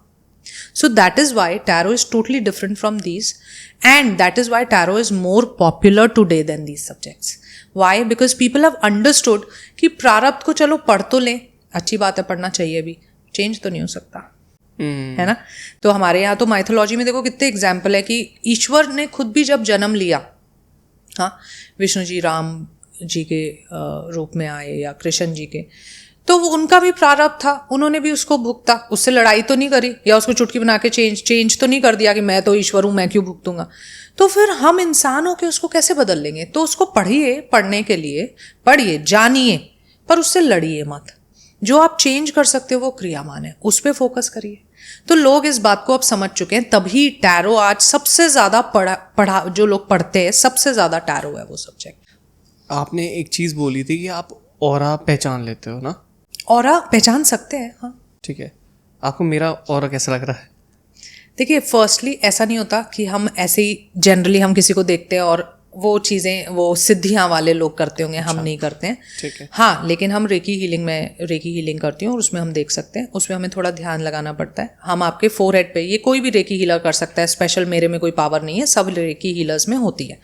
हम किसी के भी यहाँ पे फोरहेड पे जब फोकस करेंगे तो उसका जो ऑरा होगा, नेचुरल लाइट का ऑरा, वो हमें दिखने लगेगा। तो उसमें कहाँ कहाँ पे ब्लॉकेज है वो भी हम देख सकते हैं। ठीक है, इसको और ज़्यादा अगर हम प्रैक्टिस को बढ़ा लें, मेडिटेशन को, कि 1 घंटा में मेडिटेट कर रही हूँ, मान लो आपके फोरहेड पे, तो उस ऑरा के जो कलर्स होंगे वो भी मुझे दिखने लगेंगे। लेकिन हर एक चीज़ का एक प्रोसेस होता है ना, उतना वो आपको करना पड़ता है। मुझे एक चीज़ पूछनी है, क्या ब्लैक मैजिक होता है? मतलब यार लोगों का ये बस ऐसी है कि हाँ ये कर दिया हो गया, ये सारी चीज़ें हैं, क्या एक्चुअली में फ़र्क पड़ता है इन चीज़ों से? देखो, ब्लैक मैजिक एक डिफरेंट टर्म है और जहाँ अच्छाई होती है वहाँ बुराई भी होती है। मैं आपको ये बोलूँगी रादर देन ब्लैक मैजिक ना, आप रेफ़र करो टैरो स्पेल्स को। क्यों? क्योंकि आजकल लोग ब्लैक मैजिक को टैरो स्पेल से जोड़ने लग गए हैं, है ना। तो बोलते हैं टैरो स्पेल कर दो, मुझे ये जॉब पाना है तो टैरो स्पेल कर दो, मुझे मेरी गर्लफ्रेंड वापस आ जाए। मेरे पास बहुत फ़ोन आते हैं, मैडम गर्लफ्रेंड चली गई है, स्पेल कर दो कि गर्लफ्रेंड वापस आ जाए। पहली बात, टैरो में कोई कंसेप्ट है ही नहीं स्पेल का। टैरो अभी मैंने आपको बताया क्या है, वो ईश्वर से जुड़ने का तरीका है। आप अपनी लाइफ में आगे क्या करो उसका तरीका है। मैं धैर्य पे स्पेल कैसे कर दूं उससे, है ना। So there is nothing called as tarot spells, there is nothing called as वशीकरण in related to tarot. Tarot नहीं करता ये सारे काम। फॉर दैट मैटर आप खुद सोचो धैर्य कि स्पेल्स होते भी होंगे, आपको लगता है होते हैं? मैं यहाँ बैठ के किसी का माइंड कैसे चेंज कर सकती हूँ? It is not practically possible. और जो बोलते हैं ना, कहते हैं ना मेरी गर्लफ्रेंड पे वशीकरण कर दो कि वो मेरे से हाँ कर दे, तो मैं ना हंस के उनसे एक बात कह देती हूँ कि देखो भाई, अगर मुझे वशीकरण आता तो मैं तुम्हारे पे गर्लफ्रेंड पे वशीकरण नहीं करती, मैं सीधा अंबानी जी पे वशीकरण करती कि भैया ठीक है सारी अपनी वेल्थ मेरे नाम लिख दो। कहने का मतलब क्या है, ये चीज़ें प्रैक्टिकली पॉसिबल नहीं है। पर अगेन वही पॉइंट आ जाता है कि जब इंसान वल्नरेबल है, वो इमोशनली बेचारा टूटा हुआ है, तो तुम उसको कुछ भी कह दो कि मैं टैरो स्पेल करके वापस ला दूंगा, मैं वशीकरण करके, मैं ब्लैक मैजिक करके गर्लफ्रेंड वापस ला दूंगा, तो वो उसमें ट्रैप हो जाता है। वो पैसे दे देता है आपको, वो तो दे ही रहा है बेचारा, लेकिन जो ले रहा है उसको ये बात समझनी चाहिए आप अपना कर्मा बिगाड़ रहे हो। आप ईश्वर के नाम पे किसी को धोखा अगर दोगे, तो कर्म थ्योरी गीता में भी समझाई गई है, हर कर्म का आपको फल मिलेगा, हर कर्म का जवाब आपको देना होगा। क्या दोगे? कि और कोई ठगने के लिए नहीं मिला, ईश्वर के नाम पे ही ठग डाला, उसको तो छोड़ दो कम से कम। तो मतलब है कि नहीं है? मुझे नहीं लगता है। नहीं है। देखो मैं तो सिर्फ अपना ही वर्जन बता सकती हूँ, मुझे नहीं लगता है। यूट्यूब पे ना बहुत वीडियो जैसी वायरल होती है कि जादू टोना है, ये सारी चीजें, ब्लैक मैजिक हो रखा है, या ब्लैक मैजिक करवाना है, या कैसे करना है, कैसे करना है। तो मतलब ये वीडियो बहुत ज्यादा वायरल होती है। अभी ना मैं जैसे कहीं रास्ते में जाता हूँ, चौराहे पे कुछ करके रखता है ना, हाँ, मैंने देखा है ये चीज।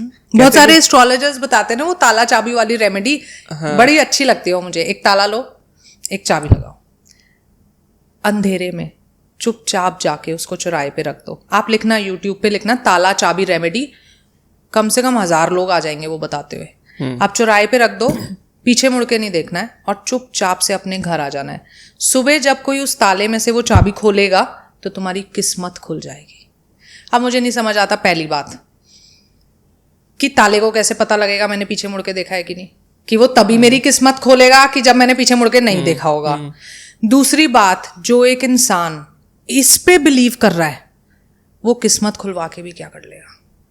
जिसका ब्रेन लेवल इतना है कि उसको लग रहा है ताला खुलने से मेरा भाग्य खुलेगा, तो वो भाग्य खोल के भी क्या अचीव कर लेगा, है ना। तो यही प्रॉब्लम है कि बट क्या करें, अब वायरल होती है, करें क्या इसमें बताओ।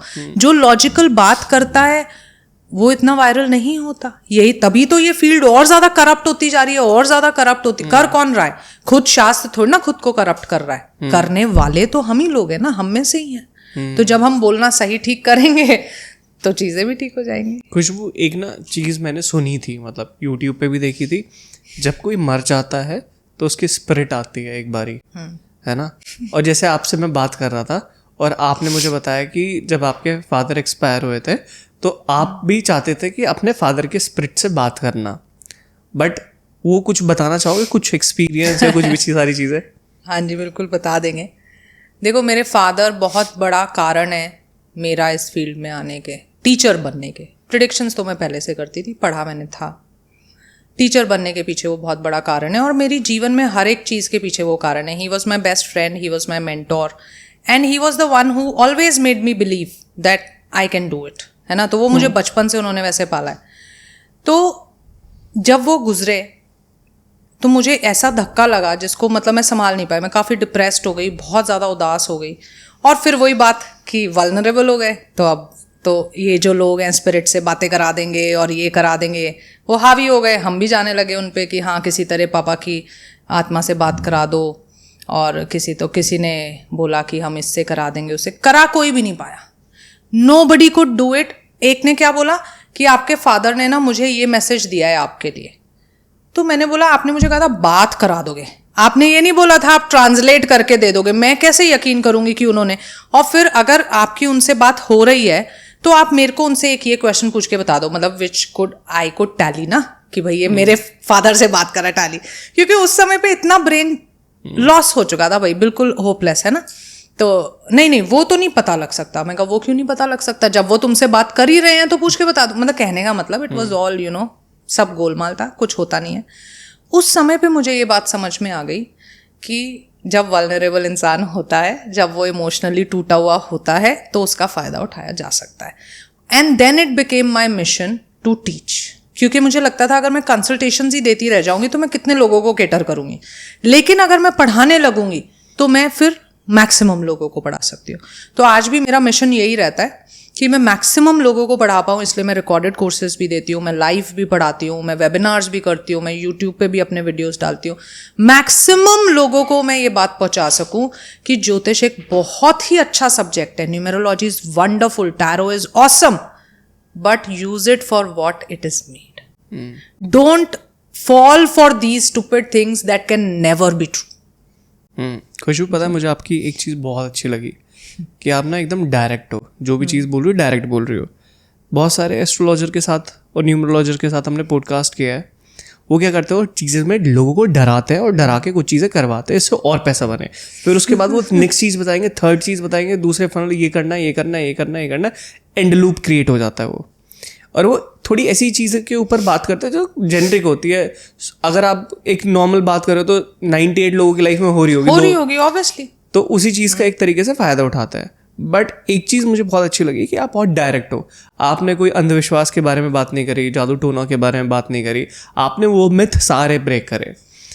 अगर किसी को टैरो कार्ड रीडिंग, न्यूमरोलॉजी सीखनी हो, एक सही पाथ कहाँ से मिल सकता और कैसे सीख सकते और कहाँ से सीखेंगे, मतलब बिना उल्टी सीधी चीज़ों में घुसे हुए? देखो धैर्य, सबसे पहली बात आपने बोला कि जो एस्ट्रोलॉजर्स होते हैं, न्यूमेरोलॉजर, वो डराते हैं, है ना। हमारे यहाँ पे थोड़ा सा प्रॉब्लम यही है कि धर्म से या ईश्वर से या इन सब्जेक्ट से ना हम डरते ज़्यादा और समझते कम है। तो बहुत ज़रूरी हो जाता है एक ऐसा मेंटोर जो आपको ये बता सके कि ये सब्जेक्ट्स आपके लिए बने हैं, डरने के लिए नहीं। अब आप लोगों को ये कहता भी देखोगे, ओहो आज मैंने पूजा नहीं करी, ईश्वर गुस्सा ना हो जाए। ईश्वर आपसे गुस्सा होने के लिए बैठे हैं या आपकी पूजा करने से वो खुश होते हैं? पूजा हम अपने लिए करते हैं, ईश्वर के लिए नहीं करते, है ना। तो समझना जरूरी है रादर देन डरना। जिस दिन डरना छोड़ दोगे ना, इन सबका बिजनेस फेल हो जाएगा जो आपको डरा डरा के पैसे ले रहे हैं। अब आपने बात करी इसको पढ़ने की सही अप्रोच क्या है। सबसे पहली बात, आप में श्रद्धा होनी चाहिए कि आप इनको समझना चाहते हो। और ये भी हम मानते हैं, जो लोग इस फील्ड में सब मानेंगे कि ये एक दैविक विद्या है, ये ना ईश्वर की मर्जी से ही आती है। जब ईश्वर चाहेंगे ना आप इसको ग्रहण कर सको, आप तभी ढूंढोगे मेंटोर भी। फिर दूसरी बात, इसमें आपको एक मेंटोर चाहिए। जैसे मैंने भी किसी से सीखा होगा, उन्होंने भी किसी से। ये ऐसी चीज़ नहीं है जो खुद से आपको एकदम से आ जाएगी, समझ में नहीं आती, थोड़ी हैवी स्टडी है। तो किसी के गाइडेंस में आप इसको पढ़ो। तीसरा, चूज योर मेंटर वाइजली। देखो हमारी फील्ड में ना हर तरीके के लोग हैं। ऐसे भी लोग हैं जो ये भी बोल रहे हैं कि मैं गुरु हूँ, मुझी को मान लो तो ईश्वर मिल जाएगा। जबकि हमने बचपन से क्या सुना था कि भाई गुरु पे हम क्यों बोलते हैं कि गुरु बलिहारी जाऊं, कि आपने गोविंद बता दिए, है ना, वो आपने सुनी होगी सही। तो गुरु हमें ये बताता है कि वो ईश्वर को पाने का रास्ता क्या है। गुरु कभी ये बोलता है क्या मैं ही ईश्वर हूं, मुझे पालो? ऐसा कौन सा गुरु होता है? तो चूज योर मेंटोर वाइजली। इस फील्ड में आप अपने आप को ना सबसे अच्छा यही गिफ्ट दे सकते हो। और फिर जिसको आपने चूज भी किया है उसकी भी हर बात पे ब्लाइंडली, अंध भक्त किसी का नहीं बनना बाबा, अपने मेंटोर का भी नहीं। उससे भी सवाल करो, पूछो उससे कि आप जो ये चीज़ बोल रहे हो ये क्यों है, ये क्या है, इसका कोई लॉजिक है, इसकी कोई रिसर्च है। जब आपको सेटिस्फैक्शन हो तो बिलीव करो। हाँ, इसमें ये ज़रूर है कि हर सवाल का जवाब नहीं दे पाएगा कोई भी। ये फील्ड इतनी बड़ी है, इतनी वास्ट है कि हमें भी नहीं पता सब कुछ। तो जहाँ नहीं पता होगा वहाँ बोल देंगे अपने स्टूडेंट्स को। मेरे स्टूडेंट्स भी कुछ ऐसे सवाल पूछते, मैं कहती हूँ यार पता नहीं, तुम भी ढूंढो मैं भी ढूंढूंगी, जवाब मिल गया तो हम शेयर करेंगे। तो उसमें कैसी शर्म या उसमें कैसी प्रॉब्लम? मुझे ना एक चीज़ लगती है, शायद भगवान को आपने भी नहीं देखा आज तक, मैंने भी नहीं देखा। हमारे पेरेंट्स ने सिखाया जब भी मंदिर आए हाथ जोड़ लेना, हाथ जोड़ के निकल जाना, ठीक है। तो मतलब बचपन में हमें ये सिखाया जाता है कि बिलीव करो कि वो चीज़ है, और इंसान सक्सेसफुल भी वही हो जाता है जो बिलीव करता है उस चीज़ के ऊपर कि ये चीज़ है तो है, और जो नहीं करेगा उसके लिए तो है ही नहीं। हाँ। अब यहाँ पे मुझे ऐसा लगता है जो एस्ट्रोलॉजी न्यूमरोलॉजी है वो इन सब चीज़ों के लिए है शायद कि आपकी लाइफ में ये बुरा होने वाला है या हो सकता है, आप पहले ही पता लग गया तो वो चीज़ होना ही मत दो। मुझे ऐसा फील होता है। होने ही मत दो, आपके हाथ में नहीं होगा। देखो जैसा अभी हमने थोड़ी देर पहले बात करी, प्रारब्ध और क्रियामान, है ना। प्रारब्ध तय है तो आपको पता लग गया कि बुरा होने वाला है। ऐसा नहीं हो सकता कि आप उसको छू मंतर कर दो, फिर तो वो बात आ जाएगी कि जी ये करो छू मंतर हो गया। ऐसा नहीं हो पाएगा। हाँ, ये हो सकता है कि इतना बुरा होना था तो आपने अपने एक्शंस और अपने डिसीजन से उसको इतना बुरा कर दिया, या इतना होना था तो उसको इतना कर लिया। ये भी तो कर सकते हो। किसने बोला कि पॉजिटिव ही कर रहे हो? लेकिन आप इसको गायब भी कर दोगे, that is not possible. Why? Because the karma theory says action once created can not be undone. आपने अगर एक बार कर्म कर दिया तो उसका फल आपको भोगना पड़ेगा। वो ना ऐसे कैंसिल नहीं होता, वो बच्चों वाला पॉजिटिव नेगेटिव कैंसिल, वो नहीं होता यहाँ पे। कर्म थ्योरी कहती है एक बार करोगे तो उसको भोगना है। तो प्रारब्ध को गायब नहीं कर सकते आप। ठीक है, ठीक है। अभी मैं मैनिफेस्टेशन पे बहुत बिलीव करता हूँ। अब ये बिलीव भी क्यों करता हूँ, क्योंकि एक तो भगवान के सामने हाथ जोड़ना है, ये सीखा था। उसके बाद फिर मैनिफेस्टेशन के बारे में जाना, थोड़ा सा यूट्यूब पे देखा, चीज़ें सीखी। जब मैं दिल्ली से मैं वापसी आया जॉब छोड़ के, और मैं यूट्यूब के गेम में घुस रहा था और कोचिंग बिजनेस के अंदर घुस रहा था। मेरी मम्मी ने बोला कि तुम जितनी मेहनत करते हो तुम्हें 10 लाख रुपए बनाने चाहिए महीने के। मैंने कहा यार मम्मी क्या बात कर रही है, पॉसिबल नहीं है, मुझे तो कुछ नहीं लगता, दूर दूर तक ही नहीं लगता ऐसा। तो कुछ मैंने कहा कि चलो ठीक है, अगर बोला है तो मेरे दिमाग में वो छप ही गया कि 10 लाख बोल रही है यार मम्मी। मेरी मम्मी जो बोलती है ना, मुझे ऐसा लगता है वो पत्थर की लकीर है, मुझे सुनना है अब उनका। अब जैसे मेरी मम्मी ने मुझे कैसे ट्रेन करा है, जैसे आइंस्टाइन था तो वो बोलती थी कि अरे तुम बहुत इंटेलिजेंट हो, तुम बहुत स्मार्ट हो, ये हो। बिल्कुल यही तरीका है बच्चे को पालने का। तो मेरी माँ ने ऐसे ही करा है। तो उन्होंने बोला इतना। मैंने कहा मम्मी बोल दो कि इतना करना है मुझे जीवन में या लाइफ में, इतना करना है, आपको कितना लगता है? मैं जाके बार बार पूछता हूँ और परेशान है इस चीज़ से। तो उन्होंने 10 लाख जब बोला, कहीं से दूर दूर तक लग ही नहीं रहा था। फिर एक बार क्या हुआ कि 22,000 रुपये तनख्वाह से सीधा 1 लाख रुपये बन गए एक महीने। मैंने कहा यार ये हर महीने हो जाएगा तो मज़ा आ जाएगा। वो 1 महीने हुआ, 2 महीने हुए, और 1 महीना ऐसा है 3 लाख हो गए। मैंने कहा यार मम्मी तो सही कह रही थी, ये 3 क्या 10 लाख ही पहुँचेगा। और करते करते 10 लाख पहुँच गया। उसके बाद जब वो 10 लाख पहुँच गया तो मुझे लगा कि यार मैनिफेस्टेशन कर सकता है। दिमाग में मेरी माँ ने तो फीड किया है। तो मैंने इसके बारे में पढ़ना स्टार्ट किया, एक्सपर्ट्स को देखना स्टार्ट किया, थिंक एंड रिच के बारे में पढ़ना स्टार्ट किया, नेपोलियन हिल के बारे में, strangers secret in the world के बारे में सुना। बिल्कुल सही। मैं सारी चीज़ें पढ़नी स्टार्ट करी। ये विजन बोर्ड मैंने लगा रखा है, अगर आप इसको टीयर करते रहोगे ना, फाड़ते रहोगे, इसके पीछे मेरे पुराने वो आते रहेंगे। एक 10 लाख था, 10 के बाद 20 आया, 25 आया, अब 1 करोड़ आया। और मतलब जो चीज़ मैं सोच रहा था वो होती चली गई। मेरे लिए मैनिफेस्टेशन बहुत तगड़ी तरीके से काम करा। बिल्कुल। अब मुझे नहीं पता, मैं तो मानता हूँ है ये। आप मानते हो ये है? बिल्कुल है। कैसे? देखिए यूनिवर्स के कुछ लॉज हैं, उनमें से एक प्राइम लॉ है लॉ ऑफ अट्रैक्शन। ठीक है। सो जो आपने बोला विजन बोर्ड, ये सब उसी के टेक्निक्स हैं लॉ ऑफ अट्रैक्शन को। लॉ ऑफ अट्रैक्शन क्या कहता है कि जैसी एनर्जी आप यूनिवर्स में डालोगे वैसी एनर्जी आपको वापस मिल जाएगी। यूनिवर्स को सिर्फ एक लैंग्वेज आती है आपकी फीलिंग्स की, एनर्जी की, है ना। Everything in the universe is an energy. तो आप जैसी एनर्जी फेंकते हो वैसी एनर्जी, वो मिरर है। जैसे आप मिरर में देख रहे हो, हंस रहे हो तो मिरर हंस रहा है, आप रो रहे हो तो मिरर रो रहा है, तो सेम यूनिवर्स। अब ये जो जितने भी आप बुक्स पढ़ो, power of subconscious mind, secret, ये क्या बता रही हैं कि आपको अपने सबकॉन्शियस से जो एनर्जी एमिट करनी है वो ये करनी है that you have achieved it. आप देखो विजन बोर्ड्स जो होंगे, आप जब जब इनको देखते हो, आपने भी अपना लगाया, जब जब देखोगे वो एनर्जी आएगी कि मेरे पास ये चीज़ है, तभी हम बोलते हैं प्रेजेंट, नो फ्यूचर।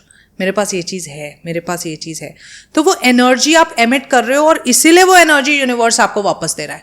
आज की दुनिया में मोस्टली लोग सफ़र क्यों कर रहे हैं? क्योंकि वो सारा दिन वो एनर्जी को एमिट कर रहे हैं। अरे बहुत बुरा हो रहा है, अरे घर से निकलो तो जाम ही जाम मिलता है, तो वो हर बार जाम में फंस जाते हैं क्योंकि वो एनर्जी ही एमिट वो कर रहे हैं। आप देखो, being a mother, I would like to quote this example. हम माएँ जो होती है ना, हमें बच्चों की बड़ी चिंता होती है। तो जैसे ही मौसम चेंज होता है हमें लगता है बच्चा बीमार ना हो जाए, तो ज़्यादातर माँ प्रे कैसे कर रही होती है, मेरा बच्चा बीमार ना हो, मेरा बच्चा बीमार ना हो, भगवान जी मेरे बच्चे को बीमार मत करना। सारा फोकस कहाँ है? बीमार पे। तो एनर्जी क्या फेंक रहे हो आप? बीमारी का डर।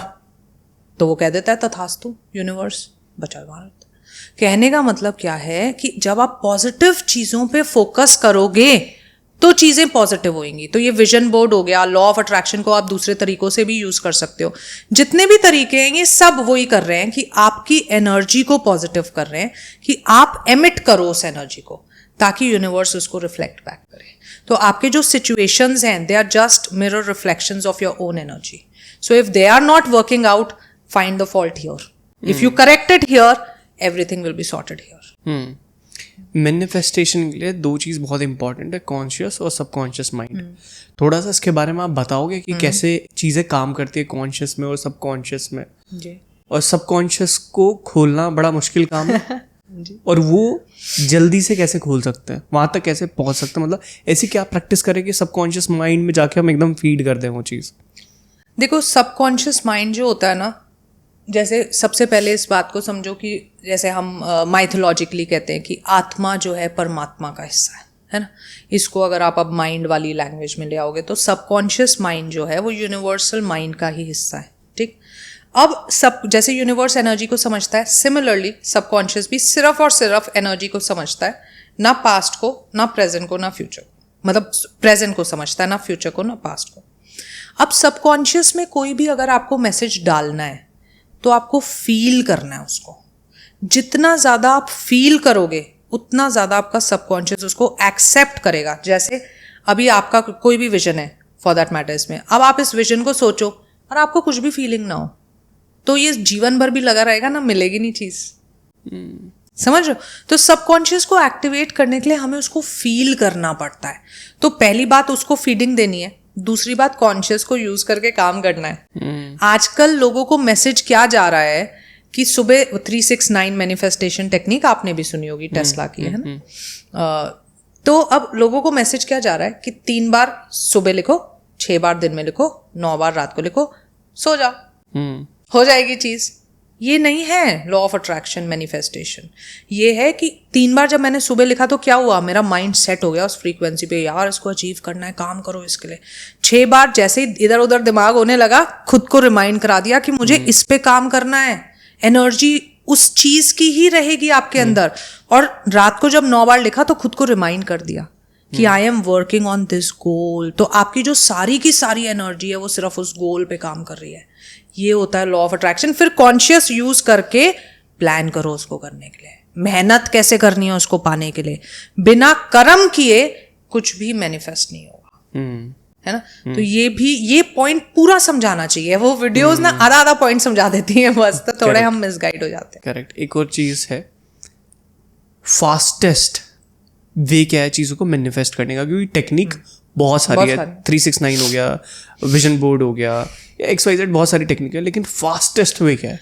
देखो, आप जितनी इन सब मेथड्स बेशक अलग अलग हो, पर मैंने आपको लॉजिक समझाया उनके पीछे का, सबका एक है। तो फास्टेस्ट क्या होगा कि जितनी ज़्यादा आप यूज़ कर रहे हो। लेकिन अब ये तो आपको पता है because you are interested in this, आपने सर्च किया है, एक लेमैन को नहीं पता होगा। तो मैं एक ऐसी टेक्निक बताऊंगी जो हर किसी को पता है, ठीक। सबकॉन्शियस माइंड आप एक्टिवेट भी कर सकते हो, लेकिन अगर आप नहीं भी एक्टिवेट करोगे तो पूरे दिन में 2 बार तो वो पूरी तरीके से एक्टिवेटेड होता ही होता है। कब कब? जब आप सोने वाले होते हो ना, जस्ट सोने से पहले एक ऐसी स्टेज आती है जब हम सोए भी नहीं होते और जागे भी नहीं होते। उस समय पे आपका सबकॉन्शियस माइंड बहुत ज़्यादा एक्टिवेटेड होता है। ऐसी ही एक स्टेज आती है जब आप सुबह उठने वाले होते हो कि आपका ना माइंड पहले ही बता देता है कि अलार्म बजने वाला है। वो स्टेज भी होती है जिसमें सबकॉन्शियस बहुत ज़्यादा एक्टिवेटेड होता है। तो आप अगर कुछ मैनिफेस्ट करना चाहते हो तो इन दोनों समय पे मैनिफेस्ट करो। सोने से पहले और सोने के बाद? सोने से पहले, जस्ट पहले, और उठने के जस्ट बाद। ठीक है। उस समय पे जो भी फीलिंग आप रखोगे वो फीलिंग आपकी बढ़ती चली जाएगी। अगर आपको ट्राई करना है तो मैं आपको 3 दिन का एक्सपेरिमेंट बताती हूँ, ज़्यादा नहीं करना क्योंकि नेगेटिविटी का एक्सपेरिमेंट बता रही हूँ। पॉजिटिविटी ना हमें कम फील होती है, नेगेटिविटी जल्दी हो जाती है। 3 दिन के लिए सोने से पहले दुखी होके सो, मतलब सैड सॉन्ग सुन के सो जाओ, ठीक है। उठते ही वही सैड सॉन्ग सुनने लग जाओ, आपको 3 दिन काटना मुश्किल हो जाएंगे। 3 दिन आप करके देख लो, सबकॉन्शियस की पावर आपको पता लग जाएगी। अब क्या हो रहा है, एक लेमैन जो है, जो इन बातों को नहीं समझता, वो रात को सो जाता है अपनी तकलीफें सोचता ही, है ना। सोने से पहले वो सोचता है आज ये नहीं कर पाया, वो नहीं कर पाया, ये दिक्कत हो गई, इसको कल सुबह कैसे सुलझाऊंगा, मतलब नेगेटिव फीलिंग में सो रहा है। उठते ही उसके दिमाग में वही चल रहा होता है, तो उसके लाइफ में वही बढ़ता चला जा रहा है, वो इस लूप को ही नहीं समझ पा रहा है। जो लोग लॉ ऑफ अट्रैक्शन को समझ जाते हैं उनको सबसे पहले ये चीज समझ आ जाती है, तो वो क्या करते हैं, वो fake it to make it करते हैं कि ठीक है जो नेगेटिविटी होगी हम सोचेंगे पॉजिटिव, और वो fake it to make it चल जाता है। जब आप पॉजिटिव वाइब्रेशंस में रहते हो तो आप पॉजिटिव वाइब्रेशंस को खींच लेते हो। अमेजिंग। मैं ये सोने से पहले वाला और उठने के बाद वाला ये मैंने किया नहीं है, करूँगा मैं। बिल्कुल करके देखना आप। ये मैं तो सबसे सिंपल रेमेडी होती है ये, मैं सब अपने स्टूडेंट्स को भी बताती हूँ और क्लाइंट्स को भी बोलती हूँ। खुशबू, बहुत मज़ा आया मुझे आपसे बात करने में। मुझे भी। आप बहुत एकदम ब्लंट हो सारी चीज़ों के लिए, अगर कुछ फेक है तो एकदम फट से एकदम बोल देते हो। ये चीज़ मुझे बहुत अच्छी लगी आपकी। एक कोई फाइनल नोट आप हमारी ऑडियंस को देना चाहोगे? बिल्कुल, मैं ये बोलना चाहूँगी सबको, ये फील्ड बहुत अच्छी है, ज्योतिष बहुत अच्छा है। ज्योतिष में कुछ भी आप देखो, एस्ट्रोलॉजी, न्यूमेरोलॉजी, टैरो, इसको आप सही से अगर जानोगे, इनकी आत्मा अगर आप जानोगे, तो आप बहुत खुश होगे, आपको जीवन में एक उम्मीद मिलेगी। जैसे मैंने अपना एग्जाम्पल भी दिया, जब मेरे फादर चले गए तो मैं काफ़ी मिसगाइड हुई, लेकिन अंत पंथ मुझे फिर इसी फील्ड से सोल्यूशन मिला। मैंने इसको पढ़ा और गहराई से पढ़ा, तो मुझे ये बात समझ में आई कि लाइफ तो एक साइकिल है और आत्मा तो अमर होती है, कभी जाती नहीं। तो उसी चीज़ ने मुझे वापस होप दी जीने की। तो अगर आप इन सब्जेक्ट्स को समझते हो, जानते हो, तो ईश्वर से कनेक्ट होगे, आप लाइफ में कभी भी होपलेस नहीं होगे, आपको जीने की ताकत मिलेगी।